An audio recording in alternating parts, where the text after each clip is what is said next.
আজকে জয়শঙ্কর ভারতের সকালবেলা স্ট্যাটাস দিয়েছে সংবাদ সম্মেলন করে। আর আপনারা কি ধর্ম পালন করেন যে সব খালি দখল, খালি দখল। সুতরাং পৃথিবীর এই ইহুদি ধর্ম, এই যে হিন্দুদের এই ধর্ম, বৌদ্ধদের ধর্ম, খ্রিস্টানদের ধর্ম, সবগুলো ভুয়া ধর্ম এখন। কারণ এগুলো সব দখলদারিত্বের ধর্ম। একটাই মাত্র ধর্ম পৃথিবীতে আছে যে ধর্মে কোনো দখলদারিত্বের অনুমতি নেই, তার নাম কি? কালকে আমি ওই জায়গায় হাদিসও পড়েছিলাম ব্যাখ্যায়, মানিদ্দাগা মা লাইসা লাহু ফালাইসা মিন্না। যারা জোর জবরদস্তি করে দখল করে নেয়, নবীজি বলেন তারা আমার উম্মত না। 2 নম্বরে ওয়ালিয়াতা বাব্বা মাকাদাহু মিনান নার, সে যেন জাহান্নামে নিজের একটা টিকিট বুকিং করে রাখে। সুতরাং পৃথিবীর এই মুশরিকরা, এই হিন্দুরা, এই ইহুদিরা, এরা জাহান্নামে যাবে, এটা নবীর হাদিস দ্বারা প্রমাণিত। কারণ এরা সব এখন দখলদার। 1940 সালে আপনাদের এই রোহিঙ্গাদের মতো 1940 সালে এই ইসরায়েলকে আশ্রয় দিয়েছিল থাকার জন্য ফিলিস্তিনিরা। ওরা কি ভুল করেছিল? ওরা নাই মানবতার খাতিরে ইসলামে যা আছে নিয়ম মানতে গিয়ে আশ্রয় দিল। আর আপনি এখন তাদেরকে ঘর বাড়ি ছাড়া করে নিজের সব দখল করে নিচ্ছে। আপনি মানুষ, পৃথিবীর এই নিকৃষ্ট মানুষ, এই নেতানিয়াহু। গাজা যেদিন মাটির সাথে মিশে গেছে, ওই দিনে আমি নিয়ত করেছি, আল্লাহ ও যদি মরে যায় এখনই আমি একটা গরু জবাই করবো। অলরেডি একটা গরু কিনেছি 4-5 দিন আগে। গরু কিনেছি, ও মরে গেলে আমি সত্যি জবাই করব। আগে মনে মনে করছিলাম যে আর একজন আছে, ও মরে গেলে গরু জবাই করব, এখন তারে বাদ দিয়েছি তালিকা থেকে। সেও তো বসে নেই। সে আগস্টের 5 তারিখের পর থেকে এই 8 মাস 5 দিন এর ভেতরে প্রায় 27টা ইস্যু তৈরি করে বাংলাদেশকে অস্থিতিশীল করার চেষ্টা ছিল, একটাও কাজে লাগে না। কাজে কেন লাগে না আমি গতকালকে বলেছিলাম, আমি তো বারবার রিপিট করতে পারি না। ভোগ করবে, তার জন্য 70টা অপমান আল্লাহ রেডি করবে। কোন আয়াতের ব্যাখ্যা বলেছিলাম? এই যে বাহাদুর সাহেব ছিল, ফাইন্না মাআল উসরি ইসরা, ইন্না মাআল উসরি ইসরা। উসরুনের আগে আলিফ লাম আছে নির্দিষ্ট, এটা মারিফা। আর ইসরার আগে আলিফ লাম নেই। আল্লাহ বলেন অবশ্যই কষ্টের সাথে সুখ। বলেন কিন্তু কষ্টের কথা বলতে গিয়ে আল্লাহ তাআলা নির্দিষ্ট করে দিলেন যে একটা কষ্ট। কিন্তু ইসরা সুখ দেওয়ার ক্ষেত্রে আল্লাহ নির্দিষ্ট করেন, এটা নাকেরা অথবা অনির্দিষ্ট। তাফসিরে মুফাসসির এটা লিখেছেন ফি জিলালিল কোরআনে, যে একটা অবৈধ সুখ যদি কেউ দুনিয়ায় ভোগ করে, তার জন্য অবৈধ সুখের কারণে 70টা অপমান আল্লাহ রেডি করে রাখবে। হাসিনা যেহেতু 15.5 বছরে বহু অবৈধ সুখ ভোগ করেছে, এই কথা বলছেন না? আর যারা তার সহযোগী ছিল তারাও তো সুখ পেয়েছে। আপনাদের এই কমল সুখ পায়নি? উনিও সুখ পেয়েছিল। উনি নিজে জানতো, একটা শিক্ষিত মানুষ। এই যে পাশেরটা, যেটা আবু জাফর নাকি মীর জাফর, বাটি জাফর, যে জাফরই হোক, এরকম জাফর সাইমুম সহ প্রত্যেকেই জানতো যে সরকার অবৈধ সরকার, ভোটের সরকার না, এ নিশিরাতের সরকার। এ দিনের ভোট রাতে করে, এমনি 154 জন ঘোষণা দেয়। আপনি জানেন যে ও অবৈধ, ওই রকম অবৈধ জায়গায় আবার গলা বাড়িয়ে বলছে আমিও এমপি হব। হলেন এমপি হয়ে কি করলেন? অবৈধ সুখ গুলো ভোগ করলেন। এখন কোরআনে বর্ণিত কথা আল্লাহর কথা, আল্লাহর কথা মিথ্যা হবে? যারা অবৈধ সুখ পেয়েছেন, এক একটা সুখে যদি 70টা অশান্তি হয়, দুঃখ হয়, 15 বছরে অন্তত 50টা সুখ তো পেয়েছেন। তাহলে এক একটা 70টা 50টা কত হয়? 3050, 3500, 3500 দুঃখ পাবেন, ক্ষতি হবে, অশান্তি পাবেন, তারপরে বলবেন যে আমি চট করে ঢুকে পড়বো। আর আপনার এখনো কিছুই হয়নি, আপনি একবারে বলছেন যে আমি চট করে ঢুকে পড়বো। কিসের চট করে? আগে ওইগুলো নেবেন না, করার নাই তো মিথ্যা হয়ে যাবে। কথা বলেন না কেন? মাস্ট বি, এটা আল্লাহ ঘটাবেই। দুনিয়ায় যারা অবৈধ সুখ পেয়েছে একটা, তার ক্ষতি হবে, দুঃখ পাবে কয়টা? সুতরাং যারা পেয়েছেন তারা রেডি হন দুঃখ পাওয়ার জন্য। আর যারা কষ্ট করেছেন একটা, তারা 70টা শান্তি পাবেন। আমি ভিকটিম, আমি নিজে 3 বছর, আমার মতো হাজার হাজার লক্ষ লক্ষ হানসা এই দেশে, যারা অবৈধভাবে যারা কষ্ট সহ্য করেছি আমরা, একটা কষ্টের কারণে যদি আল্লাহ ৭০টা সুখ দেয়, অন্তত 50টা কষ্ট সহ্য করলে ৩৫০০ সুখ আল্লাহ আমাদেরকে দেখাবে। আর আমরা সবচাইতে বড় সুখ পাবো তখন যখন দেখবো ৫৬,০০০ বর্গ মাইলে কোরআন দিয়ে চলছে। এটা আমাদের আসল সুখ না? বলেন বলেন, আরো জোরে বলেন। এই সুখটাই তো আমরা চাই। তাছাড়া তামাম দুনিয়া দিলেও আমি এত সুখী না যখন দেখবো যে বাংলার ৫৬,০০০ বর্গ মাইল এইটা দিয়ে চলছে। আর এইটার জন্যই তো আমরা মাঠে কাজ করি। বাহাদুর সাহেবের মতো মানুষ যদি ৩০০ এমপির ভেতরে মাত্র ১৫১ জন এই কোরআন বুকে নিয়ে যেতে পারে, সংসদের প্রথম অধিবেশনায় যদি বলতে পারে মাননীয় স্পিকার আমরা নামাজের বিল চাই, উনি বলবে যে হাত তোলেন। এনার মতো যদি ১৫১ জন হাত তোলে, সঙ্গে সঙ্গে নামাজের বিল কায়েম হয়ে যাবে। পরের দিন ১৮ কোটি মানুষ এই দেশে নামাজ পড়বে, তখন ওয়াজ করা লাগবে? আপনি হয়তো ভোট দিয়েছিলেন বাহাদুরকে একটা, 18 কোটি মানুষ নামাজ পড়বে, আপনি ওই দিন থেকে আমল নামায় 18 কোটি মানুষের নামাজের সওয়াব পাবেন। এই কথা বললে রাজনীতি হয় কোন কারণে? এটা তো আসল নীতি। আর আমি এইটাই কোরআনে পড়েছি। আপনার কথা বললে ওইটা রাজনীতি হয় না, আর আমি কোরআন দিয়ে বলছি এটা রাজনীতি হয়। মানে আপনি কি আমাদের পাগল পেয়েছে? হ্যাঁ, আমরা জাতে মাতাল হলো তাহলে ঠিক আছে, তাহলে ঠিক আছে। এই জন্য সামনে সময় আসলে অন্তত আমরা এক ভোটে 18 কোটি মানুষের সওয়াব পাই। এরকম কাজ করা যাবে না? এটা যদি কেউ রাজনীতি মনে করেন, দুনিয়ার কাজ মনে করেন, এদিকে আসেন। কোরআন শরীফের ভেতরে নামাজের কথা মাত্র ৮২ জায়গায়, জাকাতের কথা মাত্র ৮২ জায়গায়, রোজার কথা মাত্র 1 জায়গায়, হজের কথা মাত্র 1 জায়গায়। আর কোরআন দিয়ে রাজনীতি করা লাগবে এই কথা আছে ৯১৮ জায়গায়। তাও তো আমার মাথা ছোট, যারা বড় বড় মাথা ও তো আরো বেশি পাবে। আর এমন এমন মাথা আলা লোক বলছে কোরআনের সাথে রাজনীতি কোনো সম্পর্কই নেই, ওর মাথা খাইতে মারা দরকার। বাংলায় বললাম, আপনি কোরআন পড়িয়েছেন যে আপনি পাবেন? আমার মতো ছোট মানুষ যদি ৯১৮ জায়গায় পায়, তো বড় বড় মাথা তাদের তো আরো বেশি পাওয়ার কথা না? এই কথা বললে আপনার কাছে রাজনীতি মনে হয়? নবীজিও তো রাজনীতি করেছেন, না করেন নাই? বলেন বলেন।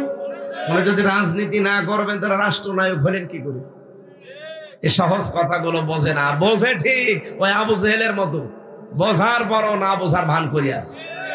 কারণ ও জানে যে আমি যা, মানুষ তো জানে। একজনের কথা শুনলাম কালকে, তার বাবা নাকি স্কুলের কেরানি ছিল, আর সে এখন একটা ব্যাংকের মালিক। চিন্তা করতে পারেন যে একটা কিরানির ছেলে যদি ব্যাংকের মালিক হওয়া লাগে, কত হাজার কোটি টাকা তার আছে আপনি চিন্তা করতে পারেন? এটা যদি ইসলামপন্থী কেউ করতো, দুনিয়া উলট পালট করে ফেলতো।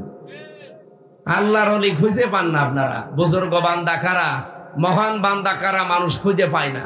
মাওলানা মতিউর রহমান নিজামী রহমতুল্লাহ আলাইহে, উনি ওনার দায়িত্ব যেদিন পেয়েছেন মন্ত্রণালয়ে, মন্ত্রীর দায়িত্ব পালন করে ৩৬ টাকা বেঁচেছিল, ওইটা রাষ্ট্রের কোষাগারে জমা দিয়েছে।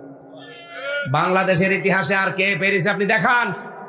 আপনি তো ৬২০টা বাড়িয়ে বানিয়ে ফেললেন। আরে সালমান এফ রহমানের মতো দরবেশ ৩৬,০০০ কোটি টাকা চুরি করেছে। ইসলামের আইন থাকলে ওর হাত থাকতো? ওর হাত না, ওর কিছু থাকতো না। ওর যা আছে শরীরে সব কেটে ফেলত। ওর মাথা থেকে চুল থেকে পায়ের স্যান্ডেল পর্যন্ত সব সাদা। কি ওপরে মাথার চুল সাদা, ভরু সাদা, দাড়ি সাদা, জামা সাদা, পায়জামা সাদা, এমনকি স্যান্ডেলও সাদা। আর ভেতরের অবস্থা ও সবই সাদা। তারপর শয়তানের ভেতরে মনটা পুরা কালো, কালো এবং কালো। কি করেছে আপনি চিন্তা করেছেন? ৩৬,০০০ কোটি। জীবনে আপনাকে যদি গণনা করতে দেয় হাত ব্যথা হয়ে যাবে, তাও শেষ করতে পারবেন। কিন্তু এখন আমার মতো ফ্লোরে থাকে। আমি যেই বিল্ডিং এ ছিলাম, ওই হিমেল বিল্ডিং এ, তমাল বিল্ডিং এর নিচতলায়, এখন ঠিক ওই জায়গায় থাকে, তা ফ্লোরে। আমার তো একটা কম্বল দিয়েছিল, ওদের শুনছি কম্বলও দিচ্ছে না। ওর কম্বল দেওয়ার দরকার নেই। ও শয়তান যা করেছে, ওর কম্বল দেওয়ার দরকার কি? এমনি মরে যাক। সম্মানিত ভাইরা, আমি এলোমেলো অনেক কিছু বললাম, শুধু একটু মনোযোগ আকর্ষণ করার জন্য আমি এবার তাফসিরে প্রবেশ করছি। সূরা মায়েদা 55 নম্বর আয়াত, আল্লাহর ঘোষণা। তাফসির করার জন্য মূল নীতি আছে 15টা উসুলে তাফসির। এখানে আলেম আছে না, সভাপতি আলেম মানুষ। 15টা মূল নীতি আছে তাফসির করার জন্য। এখন যদি এগুলোর ব্যাখ্যা করি তাহলে তাফসিরে যেতে দেরি হয়ে যাবে। আর আমরা 1 ঘন্টা 15-20 মিনিটই কথা বলি, বেশি বলি না, ক্লাস আকারে বলি। আমরা সরাসরি আয়াতে চলে যাচ্ছি। আল্লাহ রাব্বুল আলামিন বলেন, ইন্নামা, অবশ্যই। শোনেন, এখানে অন্তত এই পয়েন্টটা বলা দরকার। ইন্নার পরে যদি মা আসে পুরা কোরআনে হাদিসে যে কোনো জায়গায়, তাহলে বুঝবেন বাংলা অর্থ হচ্ছে কেবলমাত্র, শুধুমাত্র, একমাত্র। বোঝা গেছে? যেখানেই দেখবেন কোরআনে এমন আল্লাহ শব্দ দিয়েছেন, একটা বুঝলে আপনি 50টা বুঝে ফেলবেন। ওই যে কুল ইন্নামা আনা বাশারুম মিসলুকুম, ইন্না মা আছে না, এই মা ইন্নার সাথে যোগ হলেই বাংলা অর্থ কি দাঁড়ায়? কেবলমাত্র। হে নবী, আপনি বলেন যে আমি শুধুমাত্র, কেবলমাত্র, একমাত্র তোমাদের মতো মানুষ। পার্থক্য ইউহা ইলাইয়া, আমার কাছে ওহী আসে, তোমাদের কাছে আসে না, এটা পার্থক্য। বাকি আরো যে পার্থক্য আছে এই আয়াতে নেই। তাহলে এখান থেকেও আল্লাহ ওইটা জানিয়ে দিয়েছেন, ইন্নামা, একমাত্র, কেবলমাত্র, শুধুমাত্র, ওয়ালিয়ুকুমুল্লাহু ওয়া রাসূলুহু, তোমাদের অলি, তোমাদের বন্ধু, তোমাদের অভিভাবক, তোমাদের গাইডলাইন দাতা। এখানে যেহেতু একটা শব্দ আমরা পেয়েছি অলি, কি পেয়েছি? আরো জোরে বলেন। অলিয়্য কা যদি আল্লাহ দিতেন তাহলে হয়তো শুধু নবীজি একা এ আয়াতের মুখাতেব হতেন, কিন্তু আল্লাহ কম দিয়েছে। কম মানে এটা জমির, এটা বহুবচন, পৃথিবীর সব মানুষকে আল্লাহ উদ্দেশ্য করে জানিয়েছেন, ইন্নামা ওয়ালিয়ুকুমুল্লাহু ওয়া রাসূলুহু, একমাত্র তোমাদের বন্ধু, তোমাদের অভিভাবক, তোমাদের গাইডলাইন দাতা এই পৃথিবীতে আছে একমাত্র তোমাদের জন্য আমি আল্লাহ। কে? আরো জোরে বলেন। 2 নম্বরে তোমাদের বন্ধু হবে আমার রাসূল, আমার। 3 নম্বরে ওয়াল্লাযিনা আমানু, যারা ঈমানদার তারা তোমাদের বন্ধু। আল্লাহ পাক বলেন, ঈমানদারকে যদি বন্ধু হিসাবে পেতে চাও, আল্লাহকে, রাসূলকে বন্ধু হিসাবে পেতে হলে হয়তো এরকম প্রশ্ন আসবে না, কেউ তোমাকে প্রশ্ন করবেও না। কিন্তু যদি ঈমানদারকে বন্ধু হিসাবে গ্রহণ করতে চাও, অনেকে প্রশ্ন আসতে পারে ও ঈমানদার কিনা। যে ঈমানদারের ভেতরে পৃথিবীতে 3টা কাজ আপনি দেখবেন, তার সাথে আপনার বন্ধুত্ব করা লাগবে। 1 নম্বরে আল্লাযীনা ইউকিমুনাস সালাহ, যে ঈমানদার নামাজ কায়েমের জন্য আন্দোলন করে। ওয়া ইউতুনাজ যাকাত, যারা যাকাত ভিত্তিক অর্থনীতির জন্য চেষ্টা করে। অহুম রাকিউন, যারা রুকুকারীদের সাথে রুকু করে, তার মানে জামাতবদ্ধ হয়ে যারা নামাজ পড়ে। এবার আসেন আমরা এই 3টা শব্দের ব্যাখ্যা করব, যেহেতু এর পরে আরেকটা আয়াত পড়েছিলাম, ওয়ামাইয়াতাওয়াল্লাল্লাহা ওয়া রাসূলাহু, যারা এভাবে আল্লাহ এবং রাসূলের দিকে ফিরে যায়, ওয়াল্লাযীনা আমানু, এবং ঈমানদারদেরকে বন্ধু হিসাবে মেনে নেয়, ফা ইন্না হিজবাল্লাহি হুমুল গালিবুন, আর আল্লাহর দল এরা বিজয়ী। কে বলছেন? আল্লাহ পাকের তেলাওয়াত গীত আয়াতের বাংলা অর্থ আমাদের মাতৃভাষা এটা ছিল। এবার আমরা ব্যাখ্যায় যাচ্ছি। প্রথম, আমাদের বন্ধু কে? আরো জোরে বলেন তো। আল্লাহকে বন্ধু হিসাবে বললেই হবে? তাকে যদি কেউ বন্ধু হিসাবে পেতে চায়, তার প্রথম নাম্বারে গুণ থাকা লাগবে, আল্লাহু ওয়ালিয়ুল্লাযীনা আমানু। আল্লাহ বলেন, যারা ঈমান আনে আমি আল্লাহ নিজেই তাদের বন্ধু হয়ে যাই। তাহলে আল্লাহকে বন্ধু হিসাবে পেতে হলে কি করা লাগবে? এই পৃথিবীতে 850 কোটি মানুষ, এখন মাত্র 210 কোটি মুসলিম, এরা আল্লাহর বন্ধু। বাকি যা আছে সব আল্লাহর শত্রু। বলেন বলেন। এখন আল্লাহ যদি কারো বন্ধু হয়, আমি মনে করেন আজকের সভাপতির সাথে বন্ধুত্ব করলাম, আমি বন্ধু হিসাবে আমার কিছু দায়িত্ব ওনার প্রতি আছে, আর আমার প্রতি ওনার কিছু দায়িত্ব। বলেন বলেন। আল্লাহ যে সূরা বাকারার 257 নম্বর আয়াত, আল্লাহ নিজে দলিল দিচ্ছেন যে আমি কি করব আমার বন্ধুর সাথে, জানো? ইখরিজুহুম মিনাজ-যুলুমাতি ইলান-নূর। আমি আল্লাহ নিজে আমার বন্ধুকে অন্ধকার থেকে বের করে আলোর দিকে নিয়ে যাব। এ দায়িত্ব কার? ভালো করে বুঝবেন। আল্লাহ যেহেতু আপনার সাথে বন্ধুত্ব করেছে, আপনি ঈমান এনেছেন, তাই এখন আল্লাহর দায়িত্ব কি আপনার উপরে? উনি আপনাকে অন্ধকার থেকে বের করে আলোর দিকে নিয়ে যাবে। অন্ধকার মানে মানুষের তৈরি করা আইন, আর আলো মানে কোরআন। বলেন বলেন। কোরআনের 55টা নাম আছে, তার ভেতরে একটা নাম আর-নূর। হ্যাঁ বলেন বলেন। কোরআনের প্রধান নাম 5টা, 55টার ভেতরে 5টা নাম প্রধান। একটা কোরআন, একটা ফুরকান, একটা কিতাব, একটা জিকির, একটা তানজিল। এই 5টা প্রধান নাম। আর বাকি নাম আপনি পাবেন কোরআনে 50টা, তার ভেতরে একটা আছে আর-নূর।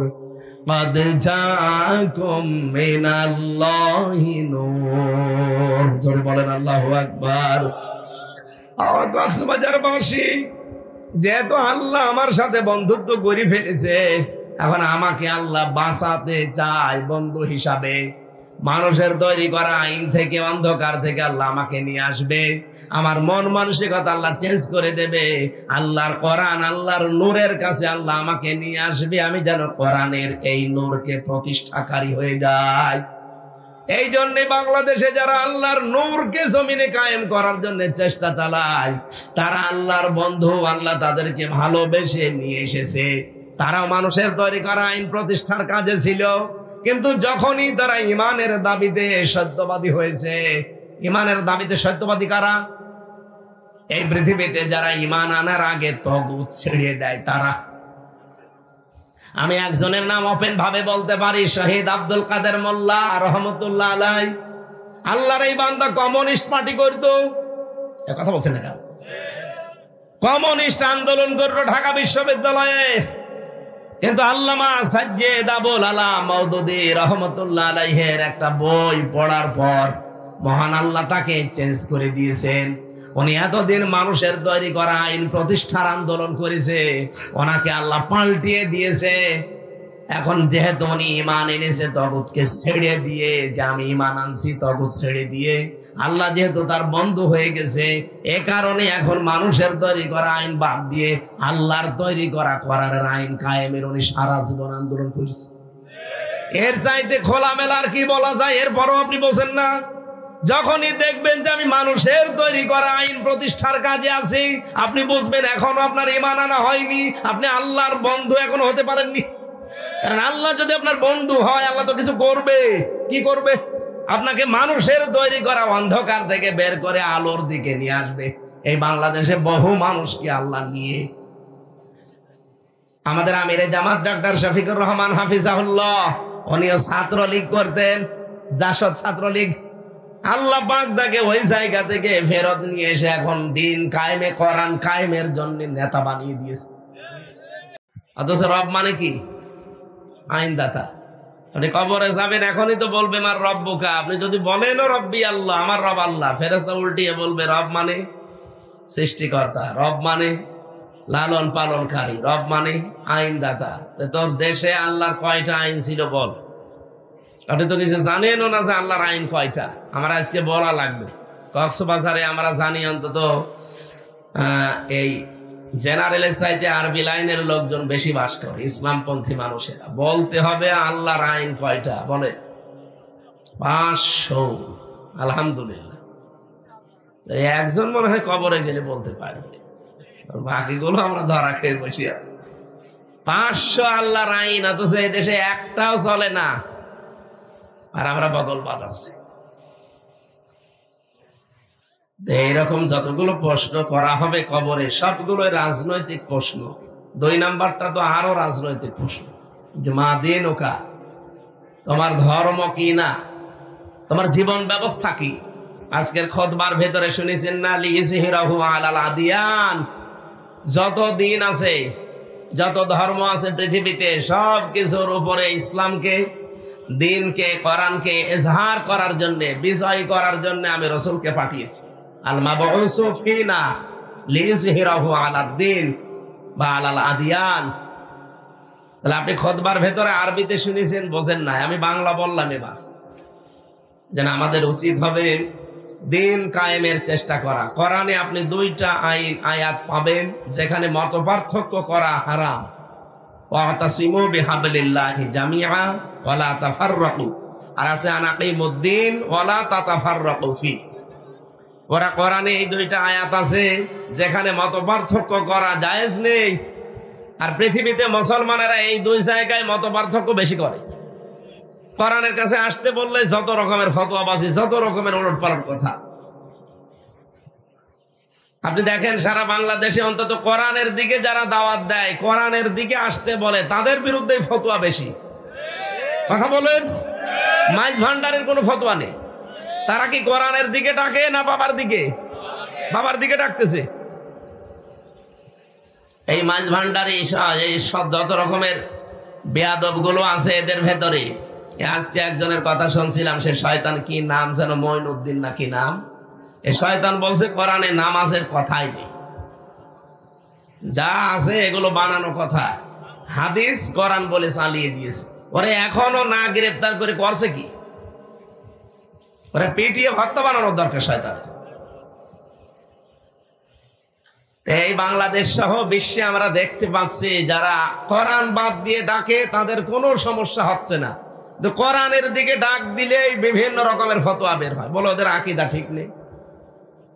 আমি যদি এখন মাইজ ভান্ডারের দিকে ডাকতাম না, আমারে কিছুই হইতো না, কিন্তু আমি কোরআনের দিকে ডাকি, তখন আমারে নিয়ে প্রশ্ন করে। উনি যাই বলো, ওনার আকীদা ঠিক নেই।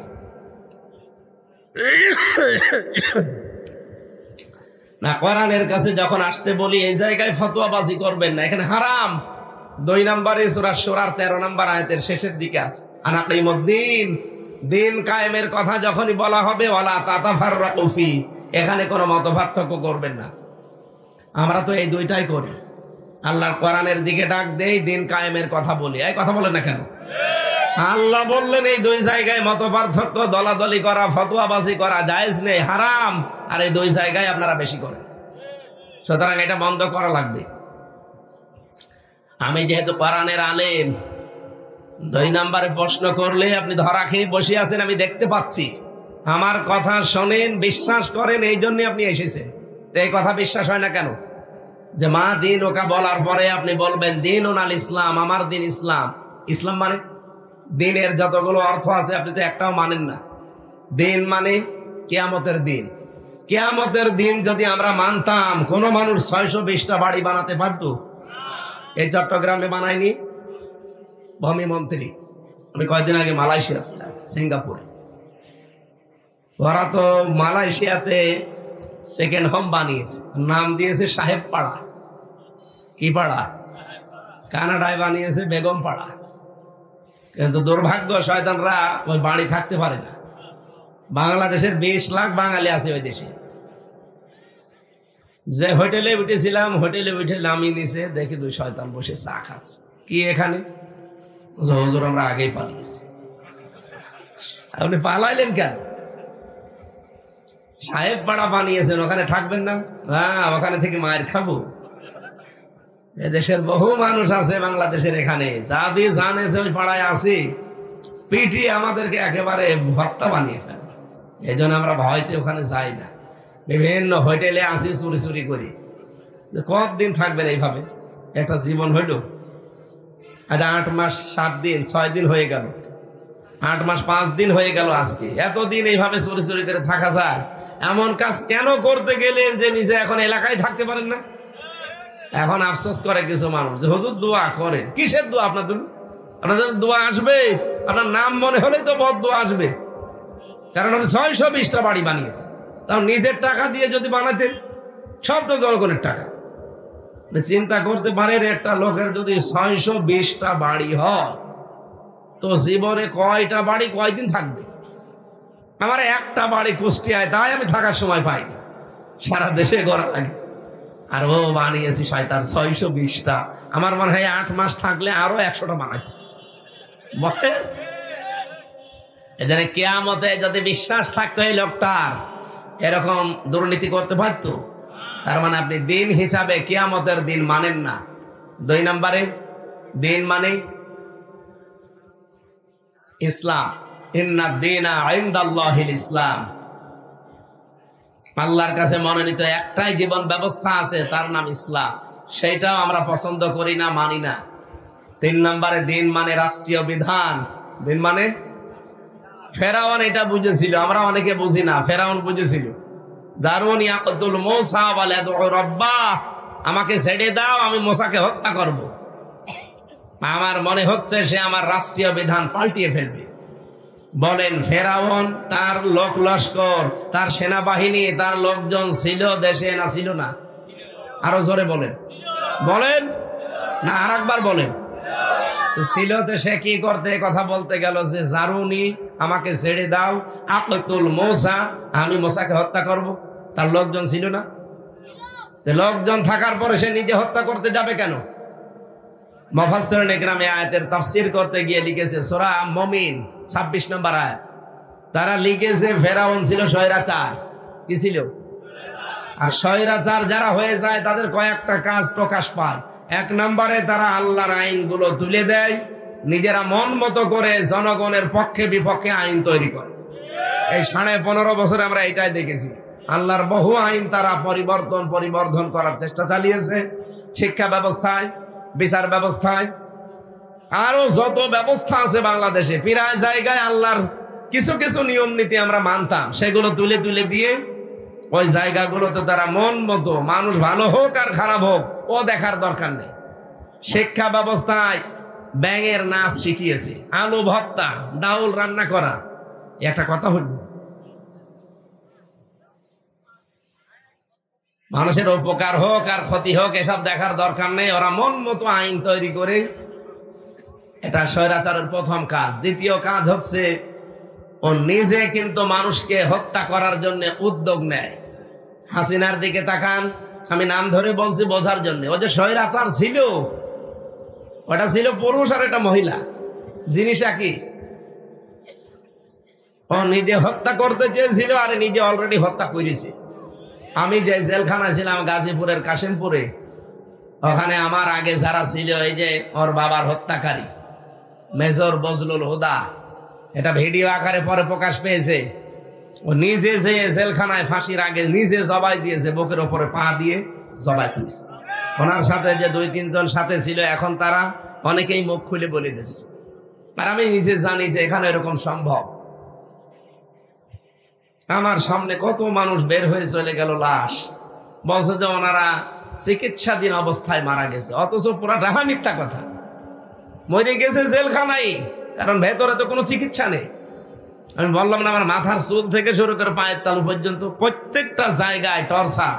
আর এমন কোনো জায়গা নেই যে রোগ হয়ে গিয়েছিল, প্রত্যেক জায়গায় ভেতরে কোনো চিকিৎসা নেই। যে ডাক্তার আছে 10,000 মানুষ, আমরা ওখানে 4 জেল মিলে 10,000 মানুষ, আর ডাক্তার মাত্র 1 জন, তাও মহিলা। ওর কাছে যেই যায় ও যে রোগের কথা বলে একই ওষুধ দেয়।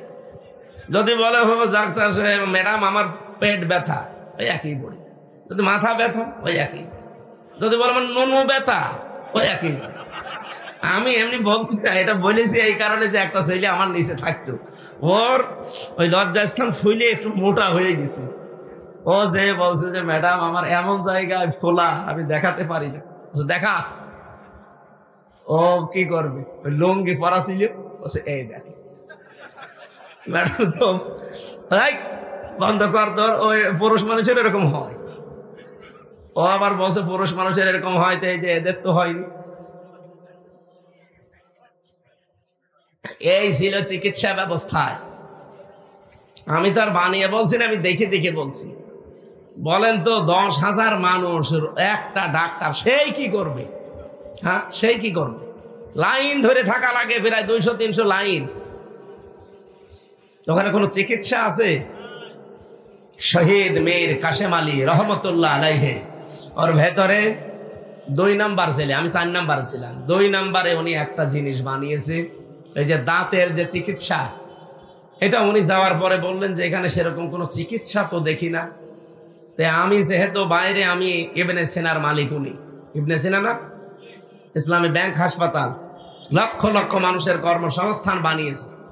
উনি শেষে সোফারকে, জেলারকে, এদের সাথে পরামর্শ করে ভেতরে একটা হাসপাতাল বানিয়েছে দাঁতের জন্য। আমি নিজেও গিয়েছিলাম, 3 বছরে একবার সুযোগ পেয়েছিলাম দাঁত দেখানো। আল্লামা দেলাওয়ার হোসাইন সাইদি রহমতুল্লাহ আলাইহি ওনাকে একদিন নিয়ে এসেছে ওনার দাঁত দেখানোর জন্য। আমিও একদিন গিয়েছিলাম, যে দেখি হুজুর বসে আছে, ওই 10 মিনিট দেখা হয়েছিল। এর ছাড়াই 3 বছরের ভেতরে অথচ পাশাপাশি উনি 1 নম্বরে, আমি 4 নম্বরে। কতটুকু একটা দেওয়া, 3টা বছর কেটে গেছে, দেখা হয়নি, শুধু একদিন ওই 10 মিনিট হাসপাতালে। ভেতরে যেহেতু কোনো চিকিৎসা নেই, তো এজন্য মানুষ অসুস্থ হয়ে যায়। কত মানুষ মরে গেল আমার সামনে, পেপারে পরের দিন দেখলাম যে জেলখানায় মরে গেছে অমুক, অথচ আমার নিচতলায় থাকতো। বলছে কেন? চিকিৎসাধীন অবস্থায়। ডাহা মিথ্যা কথা লিখে মানুষকে ওরা জানাতে চায় যে জেলের ভেতরে আজরাইল আসে না, আসলেও জেলের বাইরে থাকে। হ্যাঁ, এটা একটা প্রচারিত কথা যে জেলে নাকি আজরাইল যায় না। মানুষ মরে বের হয়ে চলে যাচ্ছে, কিন্তু ওদের বদনাম হবে, তো এই কারণে ওরা এটা প্রকাশ করে না, বলে যে চিকিৎসাধীন অবস্থায় মরে গেছে। কত মানুষ মরে গেল আমার সামনে, আমিও লাশ হয়ে বেরিয়ে আসতে পারতাম। আল্লাহ আমাকে যেহেতু বাঁচিয়ে রেখেছে, আল্লাহ যেন আগের মতো স্বাভাবিক করে দেন শরীরটা। সত্যি আমি অসুস্থ। এখন যদি বলে যে অসুস্থ আসলেন কেন, না আসলে আপনাদের কি গালিগালাজ করতো না? তাহলে এতদিন আগে দাওয়াত নিয়েছেন, আসলেন না। শরীর কি আমার নিজের হাতে? দোয়া চাচ্ছি আল্লাহ যেহেতু কন্ট্রোল করেন আমাদের শরীরকে, আল্লাহ যেন আমার আগের অবস্থা যে ছিল শরীর ওইভাবে যেন বানিয়ে দেন। বলেন আমি। দিনের অর্থ যেগুলো বলছিলাম, স্বৈরাচারের কাজই হচ্ছে ও সব কাজ নিজে করে। আপনি দেখেন নিয়ে 15 বছরে টয়লেট থেকে শুরু করে একেবারে সংসদ পর্যন্ত সব জায়গা ও নিজের কন্ট্রোলে। কেন দেশে আর মানুষ নেই? কথা বোঝেন? সব কাজ নিজে করব, এটা ছিল ফেরাউনের অভ্যাস। ও বলেছিল আকতুল মূসা, আমাকে ছেড়ে দাও, আমি হত্যা করব। কেন? তোর লোকজন নেই? তাহলে দিনের অর্থ সে বুঝেছিল। আজ্য বাদ দিলা দিন আকম, আমি মনে করছি যে আমার রাষ্ট্রের বিধান সে পাল্টিয়ে ফেলবে। আমি না, কাবার ইমাম সাহেব যদি আপনাকে এই দোয়া পড়ে রাখে আর আপনার জীবন যদি মুহাম্মদুর রাসূলুল্লাহর আদর্শ মতো না চলে, আল্লাহর কসম কবরে যাবার পরেই লাহুম মিন জাহান্নামা মিহাদ ওয়া মিন ফাওকিহিম গাওয়াশ ওয়া কাযালিকা নাজজিজ যালিমিন। আল্লাহ পাক বলেন ওকে শুধু কবরে রাখা হবে, সঙ্গে সঙ্গে উপরে জাহান্নামের চাদর দিয়ে ঢেকে দেব আর নিচে জাহান্নামের বিছানা বিছিয়ে দেব। যতই উপরে আপনি ফুল দেন না কেন, নিচে আগুন লাগাবে কে? বলেন বলেন। এই জন্যই তো কবরের যতগুলো প্রশ্ন দেখলাম সবই রাজনৈতিক প্রশ্ন। আমি যদি রাজনীতির কথা কোরআন দিয়ে বলতে চাই, আর আপনি যদি বলেন না কোরআনের সাথে রাজনীতির কোন সম্পর্ক নেই, বলবেন না, এটা আর আগস্টের 5 তারিখের আগে নেই, এখন এপ্রিলের 11 তারিখ। এপ্রিলের 10 না, আজকে 10 তারিখ। সময় পাল্টিয়ে গেছে। এখন আসেন তো মাইক কেড়ে নেন, তো আসেন আসেন, কোন বাবার বেটা আসেন, মাইক কেড়ে নেন। আর রাজনীতি করবেন না এই কথা বলেন এসে আমার সামনে। এই যে চাঁপাই নবাবগঞ্জের 2 চাঁপাবাজ স্বামী আর স্ত্রী, ওরা এখন সারা বাংলাদেশের মানুষকে কথা জানিয়েছে যে ইমাম সাহেব যারা, মাওলানা সাহেব যারা, আলেম ওলেমা যারা, আলেম ওলামাও বলে না, বলছে আলেম ওলেমা। যে কথা বলতে পারিস না, ও কথা বলতে যাস কোন কারণে? আলেম ওলামা না আলেম ওলেমা? আলেমের বহু বচন ওলামা। এ শব্দও জানে না যে আলেম কি আর ওলামা কি। বাংলাও না, ইংরেজি না, আরবি না, কি এটা ওলেমা কি? ওই যে বিয়ের সময় ছেলের বাড়িতে যে অনুষ্ঠান করে ওর নাম কি? অলিমা বললেও তো হইতো, অলিমাও বলে না, ওলেমা। আলেম ওলেমা এরা যেন ইসলামের পক্ষে, কারো পক্ষে, ব্যক্তির পক্ষে ভোট না চায়। আমি ব্যক্তির পক্ষে তো ভোট চাই না, আমি ওপেন ভাবেই ভোট চাই ইসলামের পক্ষে। আপনি ইসলামের পক্ষে কাজ করেন, আমি আপনার নাম ধরে ভোট চাবো। বাহাদুর সাহেব যদি ইসলাম বাদ দিয়ে ওর বাবার আদর্শ প্রকাশ করার জন্য ভোট করে, জীবনে ওনার পক্ষে আমি কথা বলবো না। উনি যেহেতু ভোটে দাঁড়িয়েছে আল্লাহর বিধান কায়েমের সহযোগী হিসাবে, আমি এই কারণে তার নাম ধরে ভোট চাই। আপনি দাঁড়ান ওইভাবে, আমি আপনার নামও চাই। উনিও আপনার আত্মীয় না, আপনিও আমার আত্মীয় না। কোথায়? আমার বাড়ি কুষ্টিয়া, আপনাদের আমি চিনিও না। আমাকে তো ইমানের তাকিদে কথা বলা লাগছে। কি কথা বলেন না কেন? এই যে ইমানের তাকিদে কথা বলা লাগছে, এটাও কি আমি বানালাম? সূরা ইউসুফ 108 নম্বর আয়াত, কুল হাদিহি সাবিলি আদউ ইলাল্লাহ। হে নবী, আপনি মানুষকে বলেন যে আমি কিন্তু আল্লাহর দিকে মানুষকে ডাকি। আমি বাহাদুরের দিকে ডাকি না, আমি আনোয়ারের দিকে ডাকি না, আমি ডাকি কার দিকে? আল্লাহর দিকে ডাকি। হাদিহি সাবিলি আদউ ইলাল্লাহ, এইটাই আমার পথ। আমি আল্লাহর দিকে যে মানুষকে ডাকি, এটা আমার পথ। এটা আমার পথ বললেই তো হয়ে যেত। শেষে হর্ষাই আছে, দেখবেন, কুল হাদিহি সাবিলি আদউ ইলাল্লাহ, এইটাই আমার পথ। কি? যে আমি আল্লাহর দিকে মানুষকে ডাকি। শুধু আমার কাজ না, আর আমি আন্দাজেও ডাকি না, আলা বাসিরাতিন, আমি দেখে শুনে ডাকি। আনা ওয়া মান ইত্তাবাআনি, এটা তো আমার কাজ এবং আমার অনুসারী যারা, তাদেরও কাজ। তা আমি তো রাসূলের অনুসারী, আমি তো বাবার অনুসারী না। কথা বলেন না কেন? আমি তো আপনার স্বামীর অনুসারী না, আমি রাসূলের অনুসারী। সুতরাং আমারও কাজ এইটাই। উনি যা করতেন আমার ওইটা করা লাগবে। উনি যেহেতু আল্লাহর দিকে ডাকতেন, আমিও ডাকবো আল্লাহর দিকে। ওমা আনা মিনাল মুশরিকিন, আর বলেন যে আমি মুশরিক না। আপনি তো গেলে শিরিক করবেন, আল্লাহর আইনের পাশে আর একটা আইন তৈরি করে শিরিক তৈরি করবেন। আর আমি তো ঘোষণাই দিয়ে পথে নেমেছি যে আমি মুশরিক না। এই জন্য কাবা শরীফ তাওয়াফ করে সর্বশেষ, যেটা বিদায় তাওয়াফ, আসার সময় সর্বশেষ এই কথাটা বলা লাগে, লাব্বাইক আল্লাহুম্মা লাব্বাইক লা শারীকা লাকা লাব্বাইক ইন্নাল হামদা ওয়ান নি'মাতা লাকা ওয়াল মুলক লা শারীকা লাকা লাব্বাইক।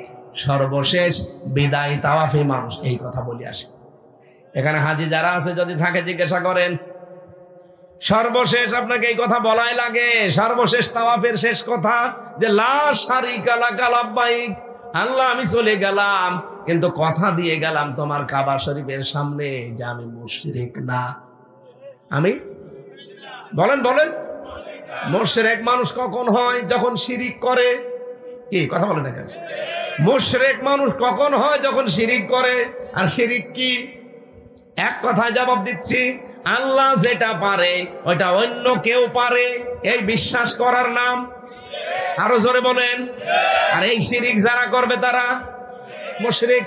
আপনি নিজে ঘোষণা দিয়ে আসলেন যে ওমা আনা মিনাল মুশরিকিন, আমি আর যাই করি আমি কিন্তু শিরিক করব না। এই যে আল্লাহর আইনের পাশে যারা আইন তৈরি করে, এরা কি আল্লাহর আইনের সাথে শিরিক করে না? বলেন বলেন। তা আমি আপনার মতো মুশরিক হব? আল্লাহ যেটা পারে ওইটা অন্য কেউ পারে না, এই বিশ্বাস আমি করে এই পথে নেমেছি। সেদিন বগুড়াতে একজন এসে বলছে, হুজুর আপেলটা পড়িয়ে দেন। কি পড়বো? সূরা ফাতিহা ছাড়া আর কি আছে? সূরা ফাতিহা যেহেতু সব রোগের রোগ মুক্তির কারণ, এটা আমি আলহামদুলিল্লাহি রাব্বিল আলামিন পড়ে ফু দেব। আমার কানের কাছে মুখ নিয়ে বলছে, হুজুর এমন ভাবে আপেল পড়বেন যেন ছেলে হয়। আপেল দিলাম, ফেলে আপেল কই? ফেলে দিয়েছি। কেন? আরে ভাই, আপেল পড়ে যদি ছেলে হওয়ার ক্ষমতা আমার থাকতো, আমার 3টা মেয়ে হইতো না। আমি ম্যাডামরে শুধু আপেল পড়ে খাওয়াতাম। জেলে যাওয়ার আগেও আমার 2টা মেয়ে।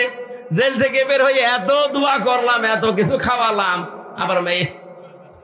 আপেল পড়ে যদি ছেলে থেকে মেয়ে থেকে ছেলে হয়েছি, তো আমারটা কি আমি পাল্টাতে পারতাম না?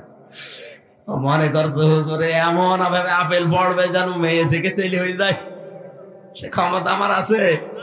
অনেকেই বিশ্বাস করে হুজুরদের উপরে, পীরদের উপরে, কবরে, মাজারে। না এলাকায় নেই, না এলাকায় আছে কম, এগুলো চট্টগ্রামে বেশি। যত আল্লাহর ওলি সব মরেছে রাস্তার ধারে ধারে, আর কোন জায়গা পায়নি। যত আল্লাহর ওলি মরে সব রাস্তার ধারে। আর মানুষ সেখানে যে শিরিক গুলো, এই যে এক জাহাঙ্গীর হুজুর নাকি ছিল না, জাহাঙ্গীরা দরবারের মালিক, ও জাহাঙ্গিয়া, জাঙ্গিয়া যে বলছে ও বাবা কলম পড়িয়ে দাও, এই যে প্রকাশ্য মুশরিক,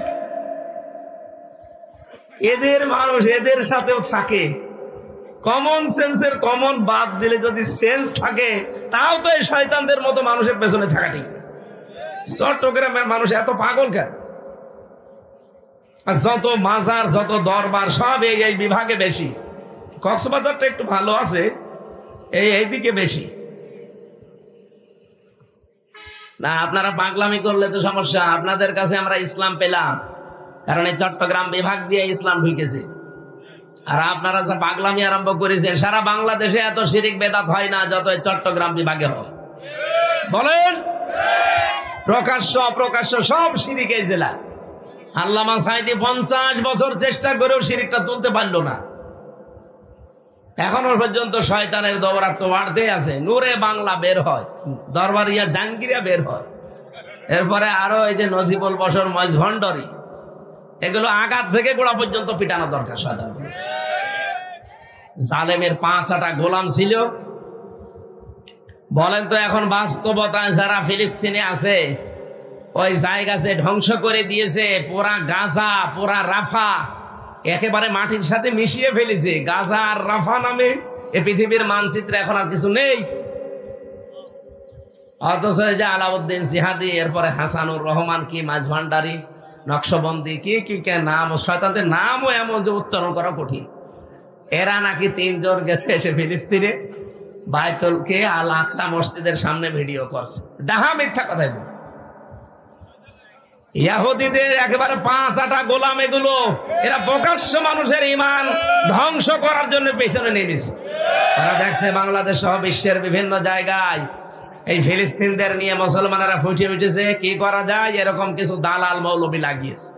মানুষকে ঠান্ডা করো যে না কিছু হয়নি, 500 কিলোমিটারের ভেতরে কোনো সমস্যা নেই। অথচ গাজা আপনি দেখান, রাফা দেখান, চিহ্ন পর্যন্ত নেই।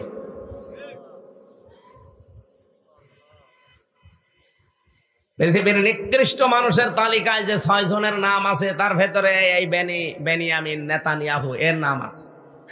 এই শয়তান কয়েকদিন আগে 2 দিন হলো জানিয়েছে যে আমি খন্ড খন্ড করে ফেলেছি ফিলিস্তিনকে, ওরাটা দখল করে নিয়েছি। আমি মনে মনে ভাবছিলাম আমি যা করলাম বিশ্বের 210 কোটি মুসলমান মনে হয় একবারে মার্চ ফর ফিলিস্তিন বা মার্চ ফর গাজা নিয়ে আমাকে আক্রমণ করবে, কিন্তু দেখলাম না, কিছুই হচ্ছে না। আর 210 কোটি মুসলমান আমরা ঝিমিয়ে গেছি, এই জন্য এরা এত সাহস পাচ্ছে। আজকে 10 তারিখ, কালকে 11, পরশু দিন 12 তারিখে বাংলাদেশের সব আলেম ওলামা, সব ঘরানার সব মুসলমানেরা ঢাকায় জমায়েত হয়ে বিশ্বের মানচিত্রে দেখাবে 12 তারিখে। যত আলেম ওলামা আছে সবাই যাওয়ার আহ্বান জানিয়েছে। আমিরে জামাত doctor Shafiqur Rahman, secretary general অধ্যাপক মিয়া গোলাম পরোয়ার সাহেব সহ সবাই থাকবে।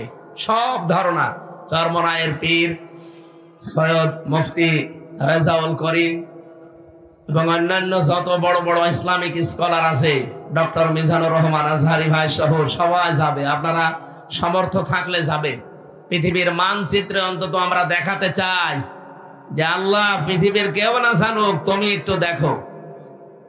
আর আমাদের হাতে যেহেতু এরকম কিছু নেই, যতটুকু আছে ফিলিস্তিন এই মুসলমানদের পক্ষে অন্তত একটু দাঁড়াতে গিয়ে, সমর্থন জানাতে গিয়ে ইসরায়েলের যত পণ্য আছে এটা বর্জন করা ইমানের দাবি। যে যেখানে আছেন এতটুকুই করেন, কিয়ামতের দিন বলতে পারবেন আমার যা আয়ত্তে ছিল আমি তাই করেছি। সুতরাং ওদের এই যে কিনলে যে পানিটা, এরপরে অ্যাকুয়াফিনা, আরো যত কমল পানি আছে, যত ব্যবহারিক জিনিস আছে, দেখলেই প্রায় 37টার নাম পেয়েছি আমি। ইসরায়েলের পণ্য আমাদের এখন থেকেই 100% বর্জন করে ওখানে দেশি পণ্যের যে তালিকা দেওয়া আছে ওইটাকে, এটা কিনলে এই টাকাটা আপনার দেশের কাজে লাগবে। বাকি এই টাকা যদি আপনি কিনলে নেন, অ্যাকুয়াফেনা নেন, এই 7 আপ নেন, এগুলো নিলে এই টাকাটা আমাদের এই মুসলমানদের বুকে গুলি করার জন্য ব্যবহার হবে। প্রকারান্তে আপনি যেন নিজেই গুলি করছেন। কথা বলেন না কেন? আমি বলেন যে আমি 5 টাকা দিয়ে নিলাম। 5 টাকা মানে বাংলাদেশে 18 কোটি মানুষ, 5 টাকা করে দিলে কত কোটি টাকা হয় আপনি হিসাব করেছেন? এই জন্য ছোট ছোট বালুকণা দিয়ে যেহেতু বিশাল বিশাল পাহাড় তৈরি হয়ে যায়, আমরাও সারা বিশ্বের 210 কোটি মুসলমান শুধুমাত্র 12 ঘন্টা একটু বর্জন করেছিলাম। 12 ঘন্টা ওদের কত কোটি টাকা নষ্ট হয়ে গেছে। আজকে জয়শঙ্কর ভারতের সকালবেলা স্ট্যাটাস দিয়েছে সংবাদ সম্মেলন করে যে পৃথিবীতে বাংলাদেশের সবচাইতে বড় বন্ধু ভারত, আমাদের চাইতে বন্ধু এই পৃথিবীতে বাংলাদেশের আর কেউ নেই। এই যে আমরা বলেছিলাম না যে ভারতের জিনিস বয়কট করব, এই মসজিদ ভাঙ্গা বন্ধ করেন। কত বড় দুঃসাহস! ওরা আল্লাহর ঘরগুলো, কতগুলো ঘর ভেঙেছে আগস্টের 5 তারিখের পর থেকে। বিশ্বের মুসলমানেরা তাম দুনিয়ার মানুষের দিকে তাকান, তারা মাটির নিচে কেউ গ্যাস পায়, কেউ তেল পায়, কেউ সোনা পায়, কেউ রূপা পায়, কেউ কয়লা পায়। আর এই পৃথিবীর নিকৃষ্ট মানুষের তালিকায় 1 নম্বরে ছিল এই মুশরিকরা। এই শয়তানরা শুধু মাটির নিচে পায় মন্দির, তাও যেখানে সেখানে না, যেখানে মসজিদ আছে ওখানে পায়।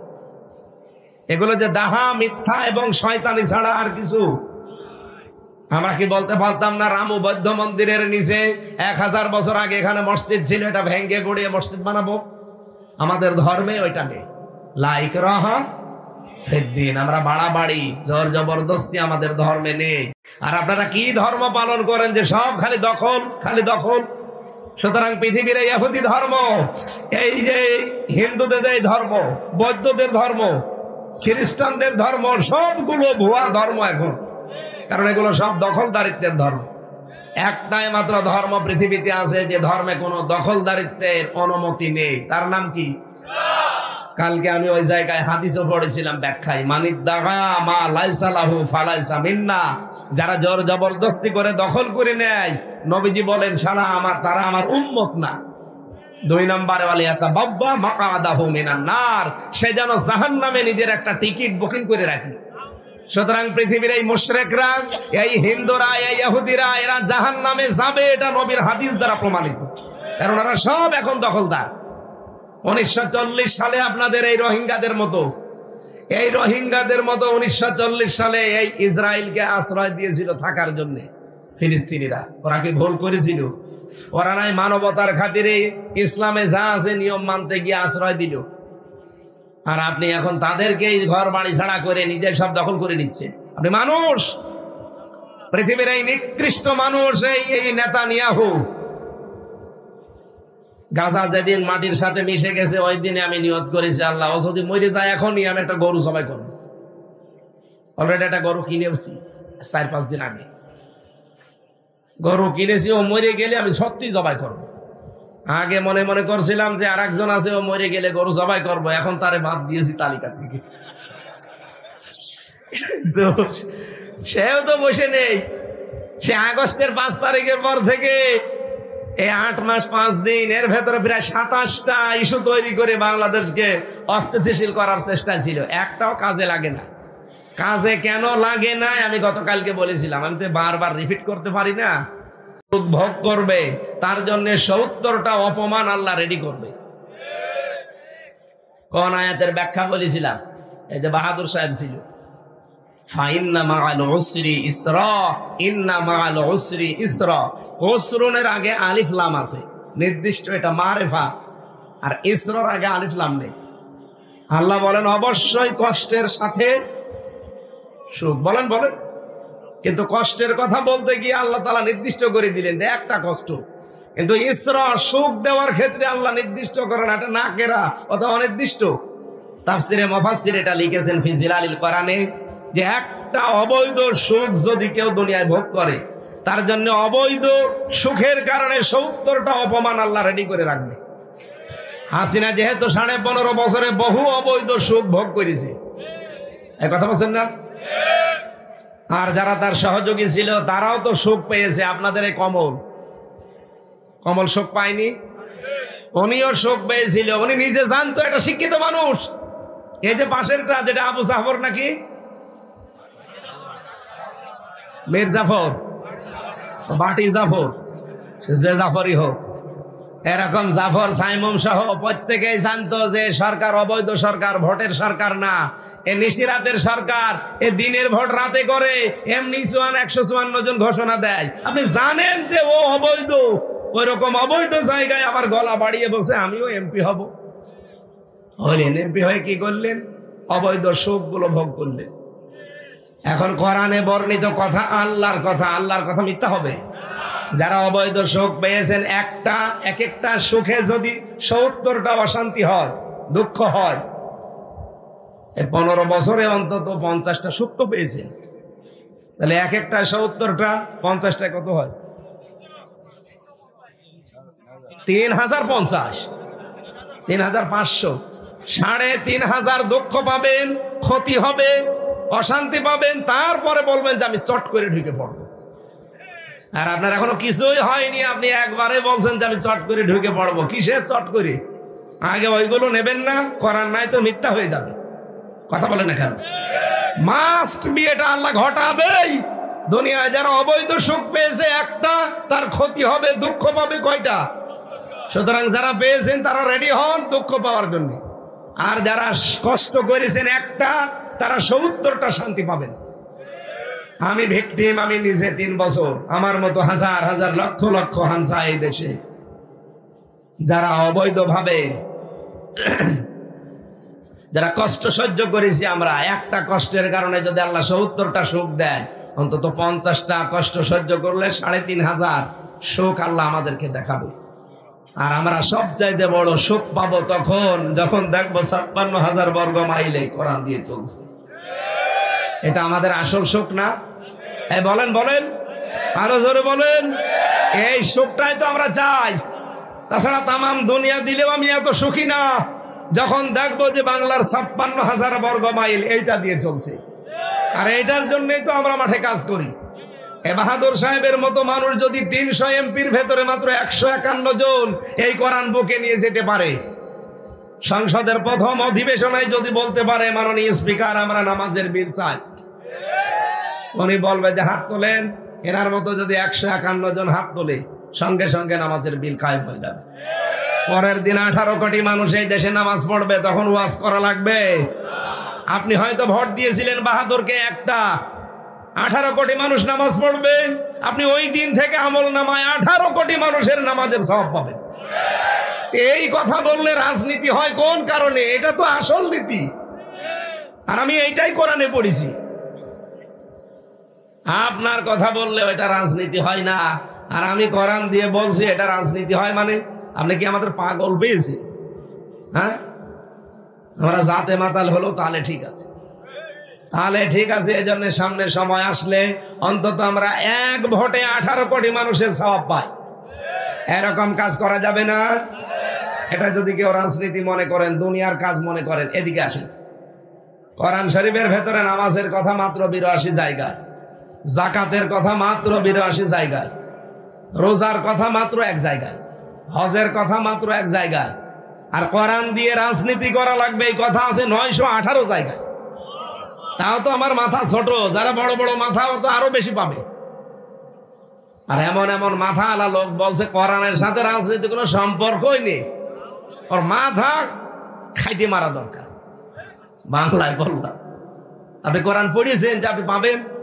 আমার মতো ছোট মানুষ যদি 918 জায়গায় পায়, তো বড় বড় মাথা তাদের তো আরো বেশি পাওয়ার কথা না? এই কথা বললে আপনার কাছে রাজনীতি মনে হয়? নবীজিও তো রাজনীতি করেছেন, না করেন নাই? বলেন বলেন। উনি যদি রাজনীতি না করবেন তাহলে রাষ্ট্রনায়ক হলেন কি করে? এই সহজ কথাগুলো বোঝে না। বোঝে ঠিক ওই আবু জেহেলের মতো, বোঝার পরও না বোঝার ভান করে আছে। কারণ ও জানে যে আমি যা, মানুষ তো জানে। একজনের কথা শুনলাম কালকে, তার বাবা নাকি স্কুলের কেরানি ছিল, আর সে এখন একটা ব্যাংকের মালিক।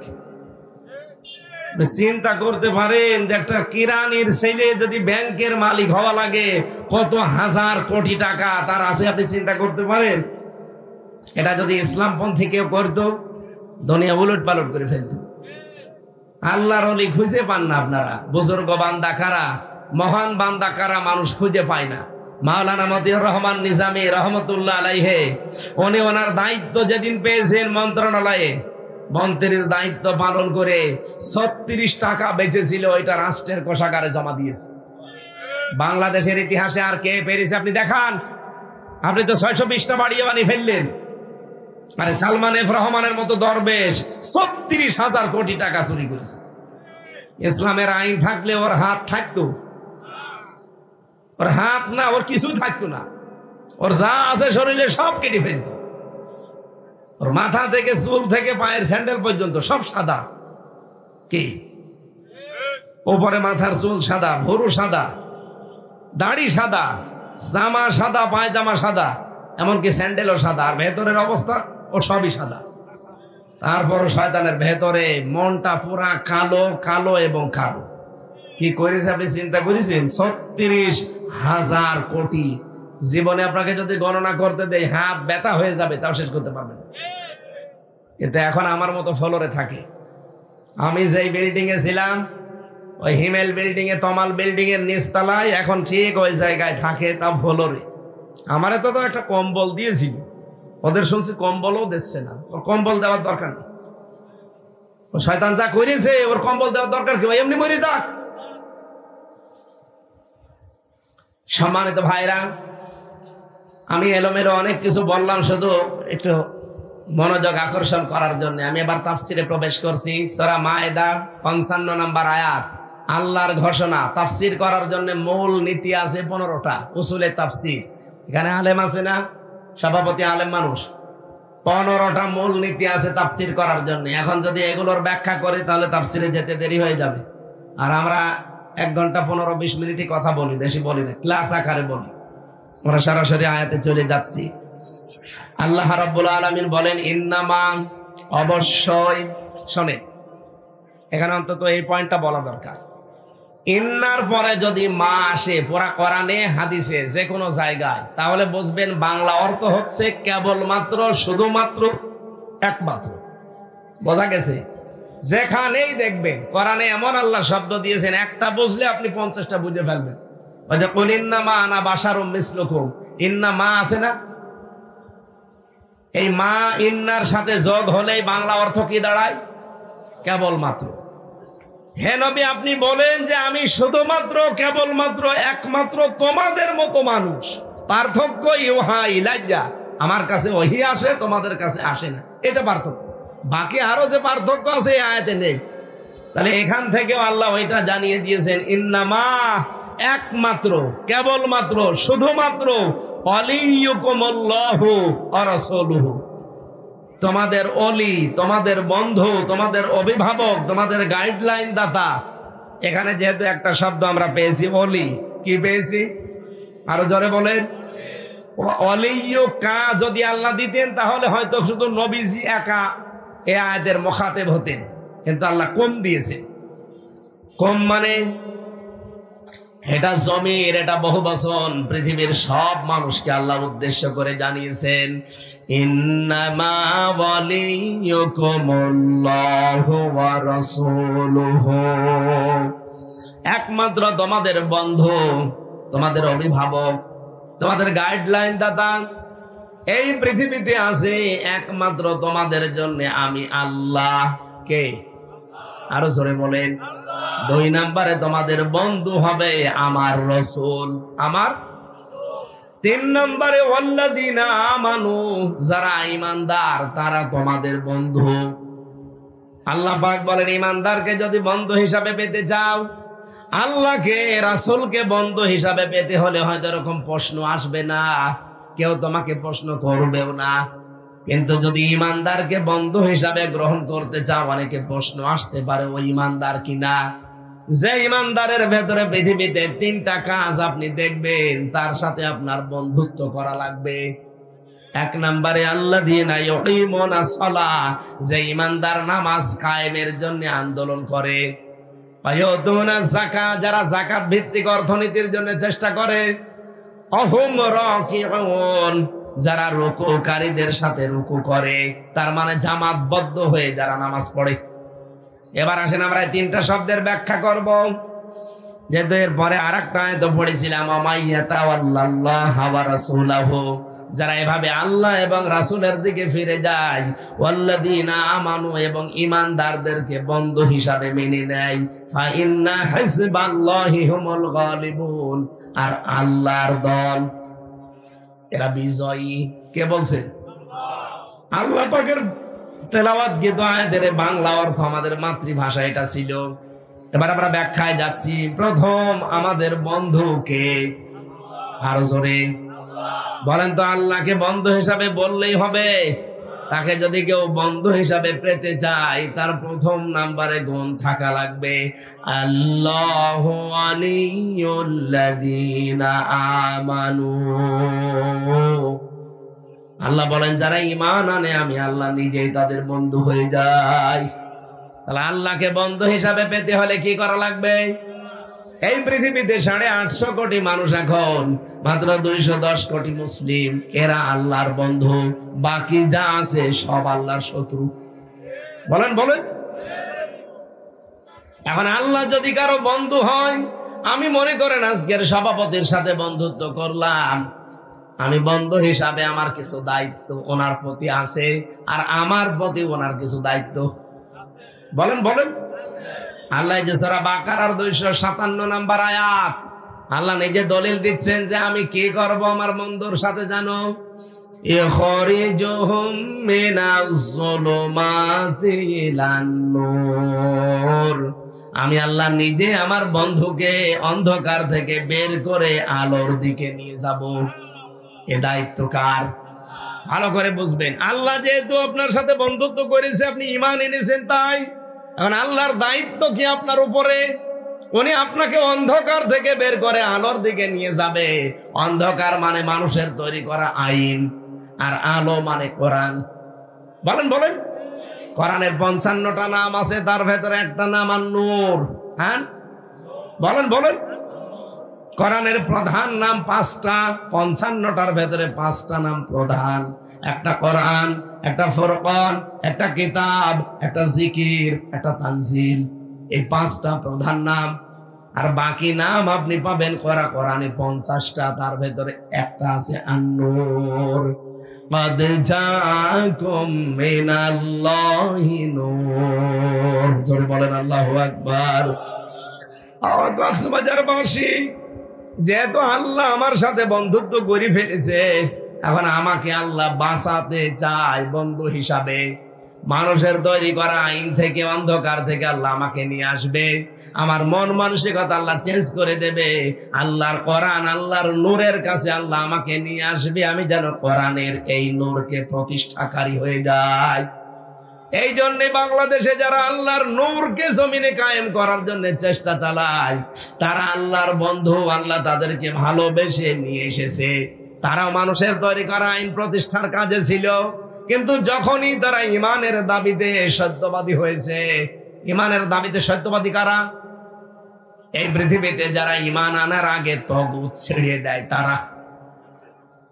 আমি একজনের নাম ওপেন ভাবে বলতে পারি, শহীদ আব্দুল কাদের মোল্লা রহমতুল্লাহ আলাই। আল্লাহর এই বান্দা কমিউনিস্ট পার্টি করতো। কথা বলছেন না? কমিউনিস্ট আন্দোলন করলো ঢাকা বিশ্ববিদ্যালয়ে, কিন্তু আল্লামা সাজ্জেদ আবুল আলা মওদুদী রহমতুল্লাহ আলাইহির একটা বই পড়ার পর মহান আল্লাহ তাকে চেঞ্জ করে দিয়েছেন। উনি এতদিন মানুষের তৈরি করা আইন প্রতিষ্ঠার আন্দোলন করেছে, ওনাকে আল্লাহ পাল্টিয়ে দিয়েছে। এখন যেহেতু উনি ঈমান এনেছে তাগুতকে ছেড়ে দিয়ে, যে আমি ঈমান আনছি তাগুত ছেড়ে দিয়ে, আল্লাহ যেহেতু তার বন্ধু হয়ে গেছে, এ কারণে এখন মানুষের তৈরি করা আইন বাদ দিয়ে আল্লাহর তৈরি করা কোরআনের আইন কায়েমের উনি সারা জীবন আন্দোলন করেছে। এর চাইতে খোলামেলা আর কি বলা যায়? এরপরও আপনি বোঝেন না? যখনই দেখবেন যে আমি মানুষের তৈরি করা আইন প্রতিষ্ঠার কাজে আছি, আপনি বুঝবেন এখনো আপনার ঈমান আনা হয়নি, আপনি আল্লাহর বন্ধু এখনো হতে পারেননি। কারণ আল্লাহ যদি আপনার বন্ধু হয়, আল্লাহ তো কিছু করবে। কি করবে? আপনাকে মানুষের তৈরি করা অন্ধকার থেকে বের করে আলোর দিকে নিয়ে আসবে। এই বাংলাদেশে বহু মানুষকে আল্লাহ নিয়ে, আমাদের আমিরে জামাত ডক্টর শফিকুর রহমান হাফিজাহুল্লাহ, উনিও ছাত্রলীগ করতেন, জাসদ ছাত্রলীগ। আল্লাহ পাক তাকে ওই জায়গা থেকে ফেরত নিয়ে এসে এখন দিন কায়েমে, কোরআন কায়েমের জন্য নেতা বানিয়ে দিয়েছে। আপনি একটা কথা ভুল প্রমাণ করেন যে না এগুলো ঠিক না, বলেন। আপনিও যখন দেখবেন যে আপনি ঈমান এনেছেন, কিন্তু আল্লাহর আইন প্রতিষ্ঠার কাজ আপনাকে দিয়ে হচ্ছে না, মানুষের তৈরি করা আইনগুলো কায়েমের কাজ আপনি করছেন, আপনি বুঝবেন আপনি ঈমানের দাবিতে মিথ্যাবাদী।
উলাইকা হুমুস সাদিকুন।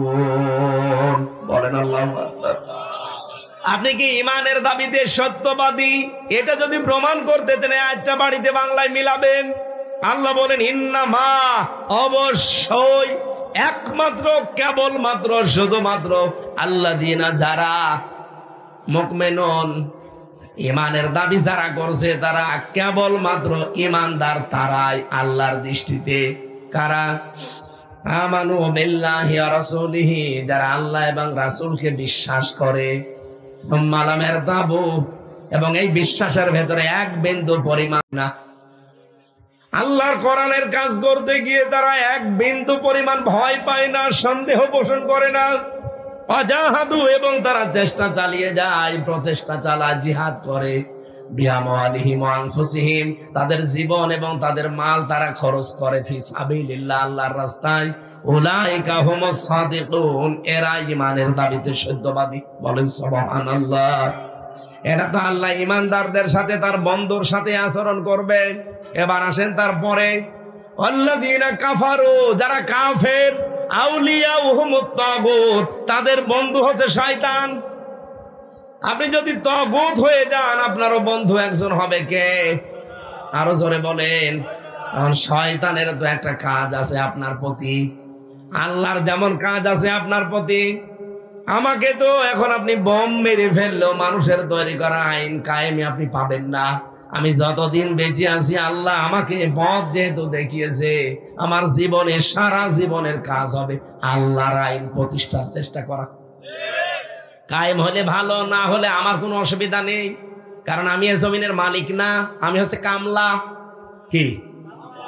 আমি হচ্ছে জন, মনীষ, পাট, লেবার, কামলা, বাংলায় যাই বলেন। আমি তো কাজ করে যাব, যদি কায়েম হয় ভালো, না হলে আমার নির্ধারিত বেতন আছে। কি কথা বলেন না কেন? আমার বেতন নেই। আমি 8 ঘন্টা ডিউটি করার পরে যদি আজকের মাহফিলের সভাপতির কাজ করে আমি 8 ঘন্টা পরে বেতন পাই, মহান আল্লাহ এই জমিনের মালিক, এই কোরআনের মালিক। আমি এই জমিনে এই কোরআন কায়েমের নির্দেশ পেয়েছি আল্লাহর কাছ থেকে, আনাকিমুদ্দিন। এই কথা বলছেন না কেন? এই নির্দেশ যদি আমার সারা জীবনে আমি পালন করি, উনি যেমন বিকাল 5টা বাজলে আমাকে বেতন দেবে, আল্লাহ পাকও আমাকে বিকাল 5টা বাজলে বেতন দেবে। বিকাল 5টা মানে জীবনের শেষ দিন। ওয়াবুদ রাব্বাকা হাত্তা ইয়াতিয়াকাল ইয়াকিন, ওই পর্যন্ত ইবাদত চালিয়ে যাও যতদিন ইয়াকিন না আসে। ইয়াকিন মানে মরণ। ইয়াকিন মানে কি? তাহলে মরণ পর্যন্ত আমাকে এই কাজে থাকা লাগবে। আমি মরণের বিছানায় আছাড় খেয়ে পড়বো, আর এই কাজে যদি সত্যি আমি মন দিয়ে থাকতে পারি, ফেরেশতারা এসে আমাকে সাহায্য করবে। আমাকে বলবে আল্লাহ তাখাফু ওয়ালা তাহজানু, আল্লাহর বান্দা ভয় নেই, কোনো চিন্তা নেই। কিসের ভয় আপনার? কিসের চিন্তা? ফামান তাবিয়া হুদায়া, যেটা আল্লাহ পাঠিয়েছিল হেদায়েত হিসাবে, সেটা তো আপনি মেনে নিয়েছেন, সেটা প্রতিষ্ঠা করার জন্য আপনি চেষ্টা চালিয়েছেন। এখন আর কোনো ভয় নেই, কোনো চিন্তা নেই। ওয়াবশিরু বিল জান্নাহ, ওই যে জান্নাত দেখা যাচ্ছে, এটা যে কত বাস্তব আমি নিজে দেখেছি। শহীদ মীর কাসেম আলী রহমতুল্লাহ আলাইহির জীবনে ওনার দায়িত্বে যে ছিল যে কারারক্ষী কুতুবউদ্দিন, আমার দায়িত্ব একটা লোকই ছিল। মাঝে মাঝে আমার এসে বলতো,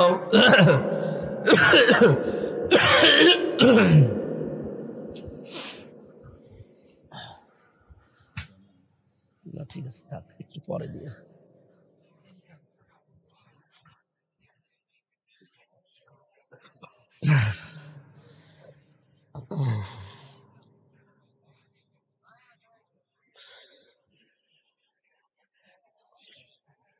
কারারক্ষী ভাই আমাকে মাঝে মাঝেই বলেছিল, রাতের বেলা, রাত 12টার পরে যখন ডিউটিতে আসতো, আমাকে ডাক দিয়ে বলতো, হামজা ভাই, আমি এখনো পর্যন্ত একটা জিনিস মিলাতে পারি নাই। শহীদ মীর কাসেম আলী, এই লোকটা যেদিন তার ফাঁসি হবে সেই দিন আমি ছিলাম তার দায়িত্বে, পাহারায়। মাত্র 3 ঘন্টা বাকি আছে। ওনারে বললাম, স্যার আপনি প্রস্তুতি নেন, 10টা 1 আপনার ফাঁসি, আর মাত্র 3 ঘন্টা। উনি আমারে বলছে, কুতুব ভাই এখনো 3 ঘন্টা, অনেক সময়। আমি 2 ঘন্টা ঘুমিয়ে গেলাম, আপনি 1 ঘন্টা আগে আমারে ডেকে দেবেন। কত ভাই যে কোরআন শরীফ আমার সামনে এসে বলছে, ভাই দেখলাম লোকটা 2 ঘন্টা ঘুমিয়ে গেল। ওনারে ডাকলাম রাত 9টায়, যে তার 1 ঘন্টা বাকি আছে। উনি ঠিক ঘুম থেকে ভালোভাবে উঠলেন, গোসল করে নিলেন, ওযু করে নামাজ পড়ে আমারে বলছে, আমি রেডি আছি চলেন। আমি রেডি আছি চলেন, এ কথা বলা আমার উদ্দেশ্য না। উনি বলছে, এটা আমি আপনাকে এই জন্য বলি না, আমি এখনো মিলাতেই পারি না যে ওনার ঘুম আসলো কি করে। যার মাত্র 3 ঘন্টা পরে ফাঁসি, আর সে 2 ঘন্টা ঘুমায়, ওর ঘুম আসলো কি করে। আমি বলছি আমিও মিলাতে পারি নাই, কারণ আমিও তো 3 বছর ছেলে, আমারও তো মাঝে মাঝে ঘুম আসতে চাই না। জেলখানায় বেশি চলে ঘুমের বড়ি। আপনি কক্সবাজার জেলে যেয়ে দেখেন ঘুমের বড়ি কিভাবে চলে, অথচ ভেতরে কোনো কাজ নেই, কোনো কাম নেই, 24 ঘন্টা বসে থাকা, তারপরও ঘুম আসে না। ওই দিন আমি ওনাকে সূরা হামিম সাজদার 30 নম্বর আয়াতটা শুনিয়েছিলাম, যে আপনি হয়তো ওইভাবে টের পাননি, কিন্তু আমি হালকা টের পেয়েছি কেন তার ঘুম এসেছিল। আল্লাহ পাক বলেন, ইন্নাল্লাযীনা ক্বালু রাব্বুনাল্লাহ সুম্মা ইসতাকামু তাতানাজ্জালু আলাইহিমুল মালাইকা। অবশ্যই যারা এই কথা বলতে পারবে যে আমাদের রব আল্লাহ, আর এর উপরে টিকে থাকতে পারবে, ইস্তিকামাত পয়দা করতে পারবে, দৃঢ় থাকতে পারবে, আল্লাহ বলেন আমি নিজে তার জন্য ফেরেশতা পাঠাবো। এখানে শব্দটা তাতানাজ্জাল, এটা মুজারে, বর্তমান, ভবিষ্যৎ, প্রেজেন্ট, ফিউচার। আল্লাহ শুধু 1 বচন দিলেই তো পারতেন, তাতানাজ্জালুল মালাকুন, 1 বচন। আল্লাহ মালাইকা বহু বচন দিলেন কেন? ফেরেশতা আমি 1 জন 2 জন না, লক্ষ লক্ষ ফেরেশতা তার কাছে পাঠাবো, কারণ ও 2টা শর্তই পূরণ করেছে। আমাকে রব বলেছে আর টিকে ছিল। এই 2টা শর্ত পূরণ করলে আমি কি করব জানো? ফেরেশতাদেরকে বলবো, কানের কাছে বলে দেন, আল্লাহ তাখাফু ওয়ালা তাহজানু, কোনো ভয় নেই, কোনো চিন্তা নেই। ওয়াবশিরু বিল জান্নাহ, ওই জান্নাতের সুসংবাদ নেন। আল্লাতী কুনতুম তুআদুন, যার ওয়াদা আল্লাহ করেছে। আমার তো ওই দিনই বিশ্বাস হয়েছে 100 ভাগ যে শহীদ মীর কাসেম আলীর কানের কাছে ফেরেশতা অবশ্যই কিছু শুনিয়েছে। তারা হয়তো বলেছিল, আল্লাহর বান্দা কোনো ভয় নেই, আপনার ছেলে ব্যারিস্টার গুম হয়ে আছে, আর মান তাতে কি? আপনার স্ত্রী এখন হাসপাতালের বেডে কাতরাচ্ছে, তাতে কি? আপনার লক্ষ লক্ষ আপনার দলের লোক পালিয়ে বেড়াচ্ছে, জেল খাটতেছে, আপনার কত কোটি কোটি টাকার প্রতিষ্ঠান দেশে বিদেশে, কোনো চিন্তা করবেন না, সবগুলোর দায়িত্ব আল্লাহ নিয়ে নিয়েছে। এ কথা ওনার কানের কাছে এসে না বলে গেলে জীবন ওনার এই 2 ঘন্টা ঘুম আসার কথা না। আপনাকে বলতে যত সহজ মনে হয়, বাস্তব কি অত সহজ? আমি নিজে ভিকটিম, এই জন্য বলছি। বাইরে আমার সব ছিল, আমার মা বাবা আছে, আমার শ্বশুর শাশুড়ি ধনী মানুষ, আমার মা বাবা আছে, যা চলার মতো আছে, আমার স্ত্রী শিক্ষিতা, অনার্স মাস্টার্স করা, কামেল পাস। আমার মেয়ে ছিল ওই সময় মাত্র 2টা, আমার বাড়ি আছে, আমার নিজের জমি আছে, আমার ব্যবসা ছিল, সব ওকে। আমি যদি কিয়ামত পর্যন্ত জেলে থাকতাম তা অসুবিধা নেই। তারপরও আমার ওই ছোট মেয়েটার কথা ভেবে আমার ঘুম আসতো না। 24 ঘন্টা আমার তালা লাগিয়ে রেখেছিল ফাঁসির ওই কন্ডেম সেলের ভেতরে। এই একটাই শাস্তি, যে কোনো যোগাযোগ নেই, আপনার বাইরে থাকেন পড়ে। কোন বই পড়তে চাইলে বইও দিত না। যেই কয়দিন আমি বই চেয়েছি কারারক্ষীদের কাছে, বই এনে দিয়েছে বঙ্গবন্ধুর আত্মজীবনী। এ বই পড়ে করবে। আর একদিন দেখি বই নিয়ে এসেছে বঙ্গবন্ধুর চীন সফর, আমি বই আর পান না। পরের সপ্তাহে বই নিয়ে এসেছে বঙ্গবন্ধুর ছেলেবেলা। তার মানে ও শুধু বঙ্গবন্ধু কর্নারে যায় আর যা পায় নিয়ে আসে। পরে ওনারে বললাম, আপনার বই নিয়ে আসার দরকার নেই। জিন্দা শহীদ ওই ভেতরে একজনকে পেয়েছি আমি, জনাব এটিএম আজহারুল ইসলাম। এক কারারক্ষীকে বললাম যে ওনার কাছে যাবেন, বলবেন হামজা কিছু বই চেয়েছে। আল্লাহর বান্দা আমার জন্য 2টা তাফসির পাঠিয়েছিল, ফি জিলালিল কোরআন আর ফি তাফহিমুল কোরআন। আল্লাহ মনে হয় ওনাকে দিয়ে এগুলো পাঠিয়েছে। ওই পরবর্তীতে ওই 2টা বই পেয়ে একটু সময় যেত। তাছাড়া 24 ঘন্টা আমি আর মামুনুল হক এক ঘরে, কোনো কাজ নেই, কি করব? 24টা ঘন্টা তালাবদ্ধ, আরো 2 জন মানুষ আমার সামনে বসা। মনে হচ্ছে আমরা কি করেছি। অথচ আমার যে মামলা, আমার তো জেলে থাকা না, খালেদার মতো বাড়ি থাকার কথা। হ্যাঁ, আমার ঠনকো একটা মামলা দিয়েছে যে আমার সন্দেহ করে বাড়ি থেকে ধরে নিয়ে গেছি। এই মামলায় কোনোদিন 3 বছর জেল হয়? আমার তো খালেদার মতো বাড়ি না, বোর কাছে থাকতে দেওয়ার কথা। আর আমার রেখে দিয়েছে ফাঁসির কন্ডেম ছেলে, যোগাযোগ বিচ্ছিন্ন। আমার দাদা মরে গেছে, নানি মারা গেছে, শালা মারা গেছে, একটা ভাই মারা গেছে, আমি কিছু জানি না। বের হয়ে শুনলাম তোরা মরে গেছে। অথচ ওই দাদাটা আমার এই পর্যন্ত আনতে বহু কষ্ট করেছিল। ওই সেই 5 পাস করার পরে মাদ্রাসায় ভর্তি করে এই বাড়ি থেকে চাউল টাউল পাঠিয়ে দিত, টাকা পাঠাইতো। আমার বাবা তো গ্রাম্য মানুষ, এই দাদা সব করত। আর আমার এক চাচা ছিল। অথচ সে দাদা সারা জীবন বলতো আমি মারা গেলে আমার জানাজাটা তুই পড়াবি। পড়াবো কি করে, আমি তো ভেতরে, আর আমি জানি না মরে গেছে। 3 বছর পরে শুনলাম যে উনি মরে গেছে, উনি আর নেই। নানিকেও দেখতে পারি নাই, নানাকেও পারি নাই, ভাইকে পারি নাই, একটা শালা ছিল, শালাটাও পারি নাই, সব চলে গেছে মাটির নিচে। এই কষ্ট দিয়ে আপনি কি করলেন?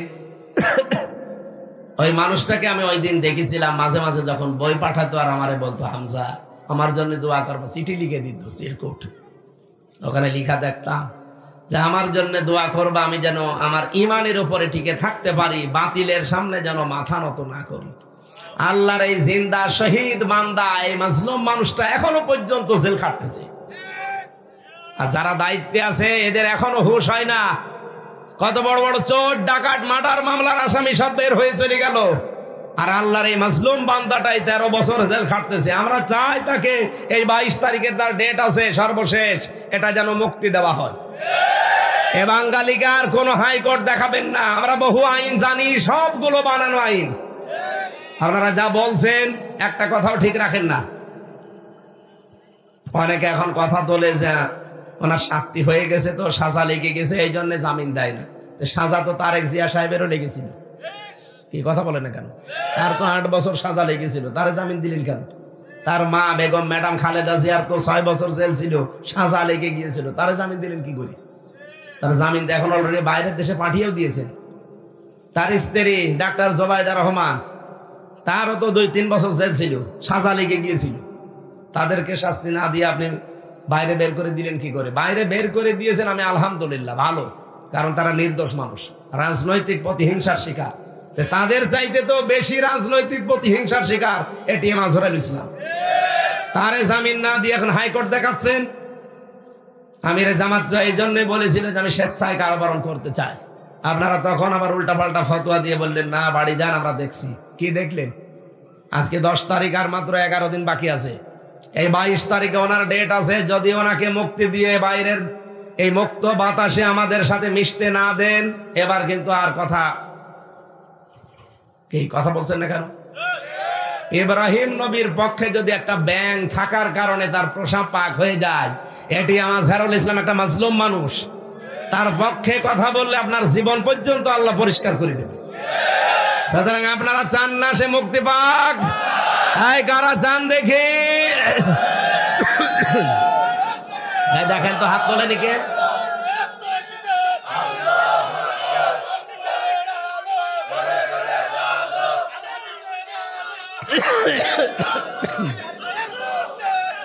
আলহামদুলিল্লাহ। না, শুধু আজহারুল ইসলামের না, যত নিরপরাধ মানুষ 15.5 বছরের ভেতরে আটক আছে সব ছেড়ে দিন। কারণ হাসিনা যেমন ভুয়া, ওর মামলাও সব ভুয়া। আমি নিজে ভিকটিম, আমি তো দেখেছি আগস্টের 5 তারিখের পরে শুধু মামলা তুলতে দেরি, জামিন না পুরা খারিজ করে দিয়েছে। অথচ ওই জজই তো 3 বছর ছিল, এতদিন জামিন দেয়নি। এখন তুলতে দেরি, বলছে হুজুর এর ভেতরে কোনো মাল নেই, পুরা খারিজ করে দিলাম। আমি বলতেও গেলাম যে মাননীয় আদালত, এর ভেতরে কে 3 বছর কোনো মাল ছিল? হ্যাঁ, 3 বছরও তো কোনো মাল ছিল না। এই কথাই বলতো যে হুজুর আমার হাত বাঁধা ছিল, এতদিন হাত বাঁধা, কিছু করতে পারে না, এখন হাত খোলা আছে। আমরাও চাই আগামী থেকে এই দেশে যারা আসবে আবু সাইদের মতো হাত খোলা থাকবে। কথা বলেন, হাত বেঁধে দিলে আমার এই বিচারকের মতো কিছুই করার নেই। উনি এরকম হাত বেঁধে রেখেছিলেন 1628 জন মানুষের এই বাংলাদেশে। সব হাত বাঁধা ছিল, শুধু ববুর হাত খোলা ছিল। তাও ববুর সব হাত খোলা না, দাদা যেটা খুলে দেয় ওইটা খোলা। এই কথা বলছেন এখানে। এখন ববুর সাথে সম্পর্ক ছিল, ববু নেই, সম্পর্ক নেই। স্বামী স্ত্রীর সম্পর্ক না, এখন শালা দুলা ভাই সম্পর্ক নেই। এখন গেলে আমাদেরকে দুলা ভাই বলে। দেখেন সেদিন দাদা নমস্কার দিচ্ছে, হাত জোড় করে, মনে হচ্ছে যে এতিমের মতো দাঁড়িয়ে আছে। দাদা আরো নরম হবে যদি আমরা একটু নিজেরা ঠিক থাকতে পারতাম। আগস্টের 5 তারিখের পরে বহু মুনাফিক টাকা পয়সা খেয়ে এই জালেমদেরকে নিরাপদে পার করে দিয়েছে, আর অনেকেই বিভিন্ন কায়দা করছে। ওদের গরুর মদ খাওয়া বুদ্ধি, বাংলায় বললাম, গরুর প্রসাব খাওয়া বুদ্ধি ওদের। আপনি জানেন তলে আপনাকে কেটে চলে যাবে আর উপরে পানি ঢালবে। যারা এই ফাঁদে পা দিয়েছেন না, দেখেন কি হয় সামনে, মরবেন আপনি অবশ্যই ইনশাআল্লাহ। কোন এলাকায় আসলাম ওয়াজ করতে, তো সবই দেখছি রওশনের সাথে মতো। রওশনের সাথে বলে বিরোধী দলীয় নেত্রী ছিল, ওরে যা বলতো ও তাই বলতো। আমরা কি এইরকম বিরোধী দলীয় নেত্রী চাই? আর নেত্রী চাই না, আমরা চাই সামনে নেতা। কি নেতা হবে সামনে? কোন নেত্রী নেই। কিসের নেত্রী? নেত্রী যদি জোর করে চাপিয়ে দেয় আমেরিকা আমাদের উপরে, তাহলে আমেরিকায় নেত্রী দেওয়া লাগবে। ও 236 বছর চলছে, আজ পর্যন্ত কোন মহিলাকে দায়িত্ব দেয়নি ওরা। ট্রাম্পের মতো একটা মাতালকে দায়িত্ব দিয়েছে। এটা মাতাল না? মাতালের বাচ্চা মাতাল। ওর জন্যই তো আজ ফিলিস্তিনের অবস্থা। ও মাতাল যদি একটু কড়াকড়ি করতো, শক্ত থাকতো, আজকে আবার শুনলাম ইরানকে হুমকি দিয়েছে যে ইসরায়েল আর এই ট্রাম্প দুইজন মিলে এদের মোকাবেলা করবে ইরানের। এটার একটু প্রতিবাদের ভাষায় কথা বলেছে। আপনারা নিজেদের কথা নিজেরা মানেন না, মাতলামি বন্ধ করেন। নিজেরা যদি মেনে নিতেন যে নিজেদের দেশে 236 বছর চলছে, আজ পর্যন্ত একটা মহিলাকে ওরা প্রধানমন্ত্রী বানায়নি। কি কথা বলেন এখানে? কমলা হ্যারিসের মতো এত বড় শিক্ষিতা মেয়ে, তারও দায়িত্ব দেয়নি, আর আমাদের উপরে চাপিয়ে দেয়। নবীজির হাদিস হচ্ছে লা ইফলিহা কওমুন আল্লাহু আমরাহুম ইমরাতুন। ওই জাতি কখনোই সফল হতে পারে না যে জাতির দায়িত্বে কোনো মহিলা আছে। এই জন্যই 54 বছর আমরা আজও সফল না, খালি পিছিয়ে যায়। এখন সামনে আমরা সফল হতে চাই, যারাই আসবে তারা যেন পুরুষ হয়। কথা বলেন। পুরুষ হলে কি হয় একটু দেখতে পাচ্ছেন না? হালকা পাতলা। আরে পুরুষটা যদি আল্লাহওয়ালা হতো, হযরত ওমরের মতো, এই দেশটা মিনি জান্নাত হয়ে যেত। উন্নতি তো হইতো, ওই মিনি জান্নাত হয়ে যেত। মালয়েশিয়া একজন মাহাতির মোহাম্মদ দাঁড় করিয়ে ফেলেছে মাত্র এই 23 বছরে। এখন 25 সাল চলছে না, 21 সাল থেকে ওরা দাঁড়িয়ে গেছে। কি 1 সাল থেকে 23-24 বছর ওরা মানচিত্রে দাঁড়িয়ে গেছে। ওদের দেশটা, আমি 9 দিন ছিলাম, সেই একদিনও কাশি দেয়নি। কি পরিষ্কার পরিচ্ছন্ন। আর আজকে আমি এই যে টেকনাফে গিয়েছিলাম, যাওয়া আসায় মনে হয় 50 বার কাশি দিলাম। কি ধোলা। তারা যদি দাঁড়িয়ে যেতে পারে, এত বড় বিশাল দেশ, বাংলাদেশে যেতে পারে 5 ডবল বড় দেশটা, আমরা দাঁড়িয়ে যেতে পারবো না? মানে আমাদের শুধু আল্লাহর বিধানটা লাগবে আর সৎ নেতৃত্ব লাগবে। মালয়েশিয়ার এখন স্বরাষ্ট্রমন্ত্রী যিনি, উনি ইসলামী ছাত্র শিবিরের কেন্দ্রীয় সেক্রেটারি জেনারেল ছিলেন ওই দেশের। আমাদের যেমন ইসলামী ছাত্র শিবির, ওই দেশেও ইসলামী ছাত্র শিবির আছে। ওই ছাত্র শিবিরের কেন্দ্রীয় সেক্রেটারি জেনারেল এখন ওই দেশের স্বরাষ্ট্রমন্ত্রী। দেশ এমনি দাঁড়িয়েছে। খাদ্যে ভেজাল নেই। যদি ধরা পড়ে কোনো খাদ্যে কেউ ভেজাল দিয়েছে, কোনো বিচার নেই, কোনো হিসাব নেই, সঙ্গে সঙ্গে মেরে ফেলবে।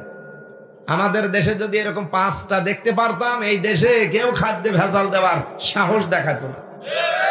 এখন এই যে আমার কুষ্টিয়া বিশ্ববিদ্যালয়ের এক বড় ভাই ম্যাজিস্ট্রেট, উনি আব্দুল জব্বার মন্ডল, রাজশাহী বাড়ি, উনি চেষ্টা চালাচ্ছে ঢাকাতে ওরকম যদি চট্টগ্রামে একজন, রাজশাহী একজন, খুলনা একজন, ময়মনসিংহ একজন, বরিশালে একজন, ঢাকাতে তো একজন আছে, সিলেটে একজন, এরকম 8 বিভাগে 8 জন যদি এরকম দাঁড়িয়ে যেত সৎ মানুষ, এই দেশেও কেউ খাদ্যে ভেজাল দেওয়া 2 নাম্বার জিনিস 3 নাম্বার বলে বিক্রি করতে পারত না। পোশাকের এই জায়গায় লিখে রাখে 8,000 টাকা দাম, অথচ এটার দাম 300 টাকা। ওরা নিজেরা এটা কম্পিউটার দিয়ে লিখে বসিয়ে দেয়, এটা এখন ধরে ফেলছে। আমরা তো এতদিন এগুলো বুঝতামই না। এটা যদি ওই দেশে হয় না, সঙ্গে সঙ্গে মেরে ফেলবে, কোনো বিচার নেই। এই জন্য বলছি দেশটা দাঁড়িয়ে যাবে। আমরা দেখতে পাচ্ছি সামনে, যেহেতু একজন দক্ষ মানুষ ডক্টর মোহাম্মদ ইউনূস, কিন্তু আল্লাহ ভীরু মানুষ যদি আমরা পেতাম, দেশটা জান্নাত হয়ে যেত।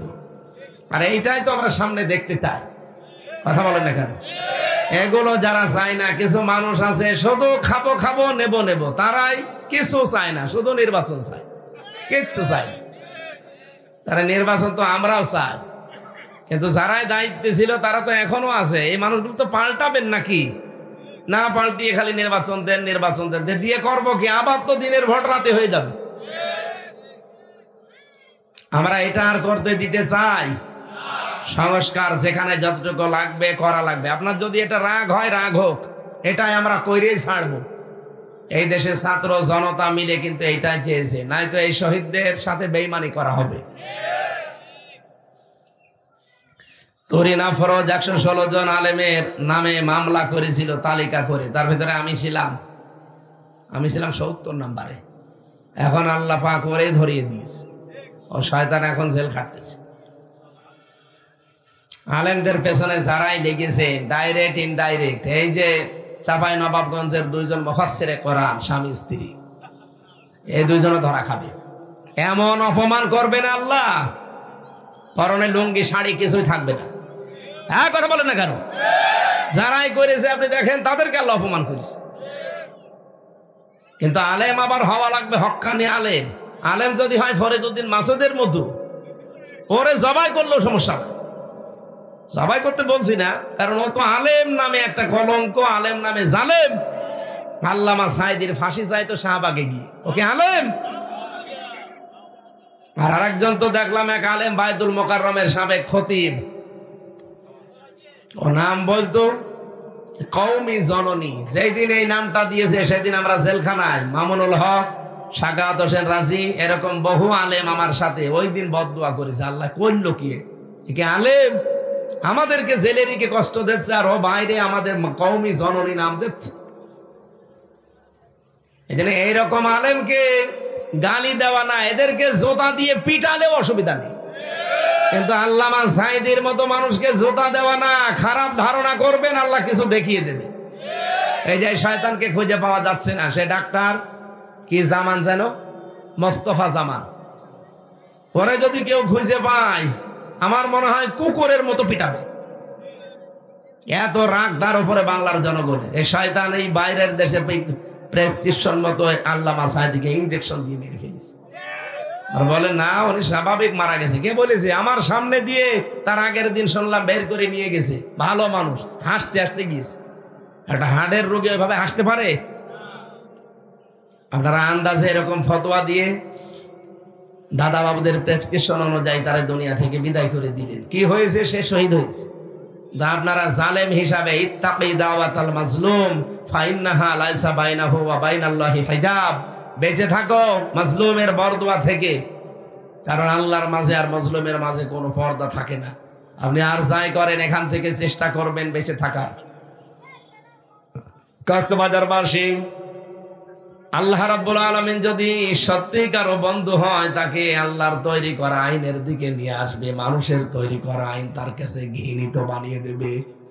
কিন্তু শয়তান যদি কারো বন্ধু হয়, তাকে আল্লাহর আইন থেকে বের করে নিয়ে শয়তান মানুষের তৈরি করা আইনে তাকে কাজে লাগাবে। এটাকে আমি বানালাম, আল্লাযীনা কাফারু আউলিয়াউহুমুত তাগুত ইখরিজুনাহুম মিনান নূরি ইলা যুলুমাত। নিয়ে আসেন তো, কোন হুজুর নিয়ে আসবেন? আমার কি ভুল হচ্ছে? আপনি এরপরও মানে বুঝতে চান না কোন কারণে? আল্লাহর বন্ধু হলে আল্লাহ কাজ করবে, শয়তানের বন্ধু হলে শয়তান ওই কাজ করবে। এখন আপনি দেখেন কার বন্ধু আপনি। যদি আপনি দেখেন আমি মানুষের তৈরি করা আইন প্রতিষ্ঠার কাজ করছি, আপনি বিশ্বাস করে নিন আপনি এখনো শয়তানের বন্ধু। আর যদি আপনি দেখেন যে না, আমি আল্লাহর তৈরি করা আইনের পক্ষে আছি, হলেও ভালো, না হলেও আমার অসুবিধা নেই, বেতন পাবো, আপনি বিশ্বাস করে নিন যে আল্লাহ আপনাকে বন্ধু হিসাবে কবুল করে নিয়েছে। আল্লাযীনা আমানু ওয়া রাসূলুহু, রাসূল যাদের বন্ধু হবে, রাসূলকে বন্ধু পেতে হলে 4টা কাজ দুনিয়ায় করা লাগবে। কয়টা? সূরা জুমার 2 নাম্বার আয়াতে 4টা কথা আছে। আপনারা যারা ওই 4টা কথা পড়ে নেবেন, যদি দেখেন রাসূলুল্লাহর বন্ধু। আর যদি বলেন না আমি 2টা পারি না, এখনো রাসূলকে বন্ধু হিসাবে পান না। আল্লাযীনা আমানু, যারা তোমাদের ভেতরে ঈমানদার তারা তোমাদের বন্ধু হবে। ঈমানদারের প্রথম কাজ, তারা নামাজ কায়েমের আন্দোলন করবে। এই নামাজ কায়েম কি করা যায় একা একা না রাষ্ট্রীয়ভাবে? বলেন। আল্লাযীনা ইম্মাক্কান্নাহুম ফিল আরদি আকামুস সালাহ, আমি যদি জমিনে শাসন ক্ষমতা ঈমানদারকে দান করি, তার প্রথম কাজ হবে সে নামাজ কায়েম করবে। তা আমরা তো এইটার কথাই বলতে চাই। বাহাদুর সাহেবের মতো 151 জন বানাতে চাই এই কারণে, কারণ নামাজের বিল আনবে, যাকাতের বিল আনবে, চুরির বিল আনবে, ডাকাতির বিল আনবে। এই কথা বলেন না কেন? আর এগুলো ব্যক্তিগতভাবে করা যায় না, এগুলো আইন পাস করতে হলে ক্ষমতা লাগে।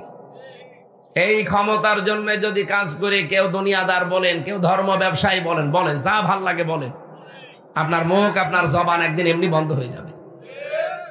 2 নম্বরে হইতো না যাকাত, যারা যাকাত কায়েম করতে চায়, এইটাও রাষ্ট্রীয়ভাবে করা লাগে। যাকাতের যতগুলো পয়েন্ট আছে আমরা কিছু অনেকে জানি না। যাকাতের ভেতরে যে অর্থনীতির যে মূল নীতিগুলো আছে এইগুলো আমরা রাষ্ট্রীয়ভাবে কায়েম করতে চাই। মোশারাকা, মুদারাবা, মুরাবাহা, বায়ে সালাম, বায়ে ইস্তিসনা, বায়ে মুআজ্জাল, ওয়াহেদা, এরকম 28টা নিয়ম আছে। এগুলো শুধু ইসলামী ব্যাংকে চলবে কেন, এগুলো সব ব্যাংকে চলবে। সোনালী, রূপালী, চৈতালি ব্যাংক আছে, ওটাও হবে। পোবালি, যত ব্যাংক আছে সব ব্যাংক চলবে ইসলামী ব্যাংকের আদলে, কারণ এই ব্যাংকে যেমন চলে ইসলামের নিয়ম ওই ব্যাংকেও চলবে।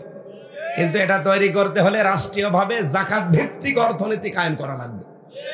আর এটা তো করবে ফেরেশতারা।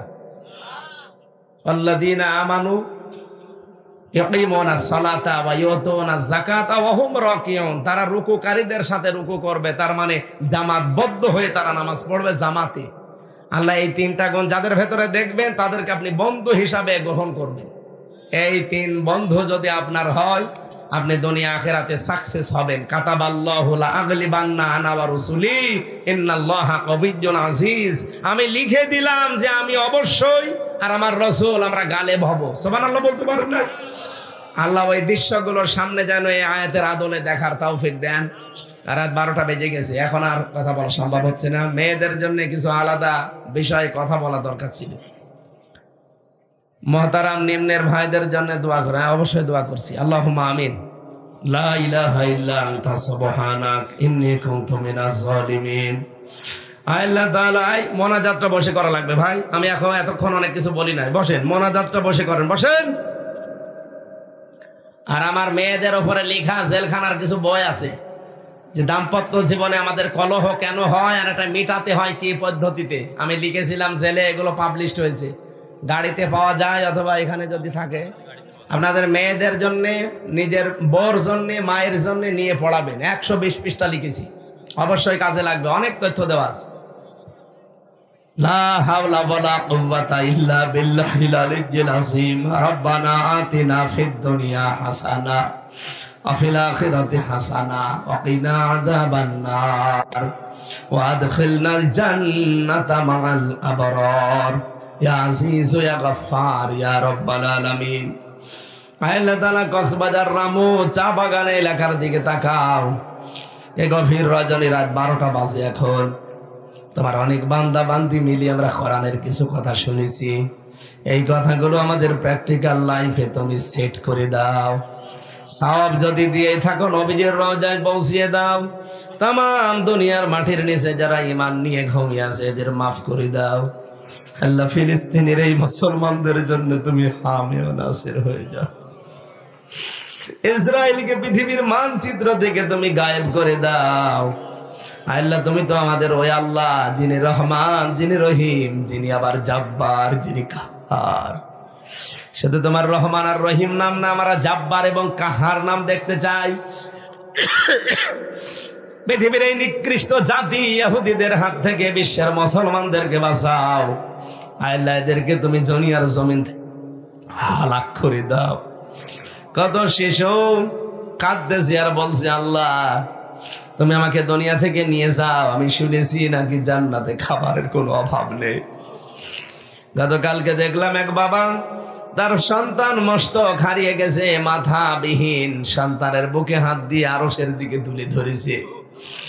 আল্লাহ তাআলা এই মানুষগুলোকে শাহাদাতের সর্বোচ্চ মাকাম দাও। আমরা অনেকে অসুস্থ আছি, আমাদেরকে শেফায়ে কামেলা আজেলা দাও। বিশেষ করে মা বোনেরা পর্দার আড়ালে যারা বসে আছে, এদেরকে খাদিজার মতো, আয়েশার মতো বানিয়ে দাও। আল্লাহ এই মাহফিলের আয়োজন যারা করেছে, বিশেষ করে যারা দোয়া চেয়েছে, চা বাগানের ব্যবসায়ী যারা, এরা যেভাবে কষ্ট করে, আমার এই আমিন ভাই সহ যত মানুষ এই মাহফিলের জন্য মন থেকে কষ্ট করেছি, সবার অভাব দূর করে দাও। তোমার নবী জানিয়েছে, মাজলুমের দোয়া, মুসাফিরের দোয়া তুমি ফেরত দাও না। আমি একদিকে মাজলুম, আর একদিকে মুসাফির, আর একদিকে অসুস্থ। আল্লাহ দোয়াটা কবুল করে এই চা বাগান এলাকায় যারা ব্যবসা বাণিজ্য করে, এদের রিজিকে বরকত দিয়ে দাও। প্রবাসী ভাইরা এখানে টাকা পাঠিয়েছে, তাদের জীবনেও তুমি বরকত দাও, সহি সালামতে রাখো। আবার দেশের মানুষ দেশে ফিরিয়ে দাও রব্বুল আলামিন। কবরবাসীদের জন্য এরা মোনাজাত করছে, যত মানুষ এলাকায় বিভিন্ন কবরে আছে, কবরগুলো জান্নাতুল ফেরদাউস বানাও। মাহফিলের সহযোগিতা আছে যেইভাবে করেছে ছোট্ট আয়োজনে।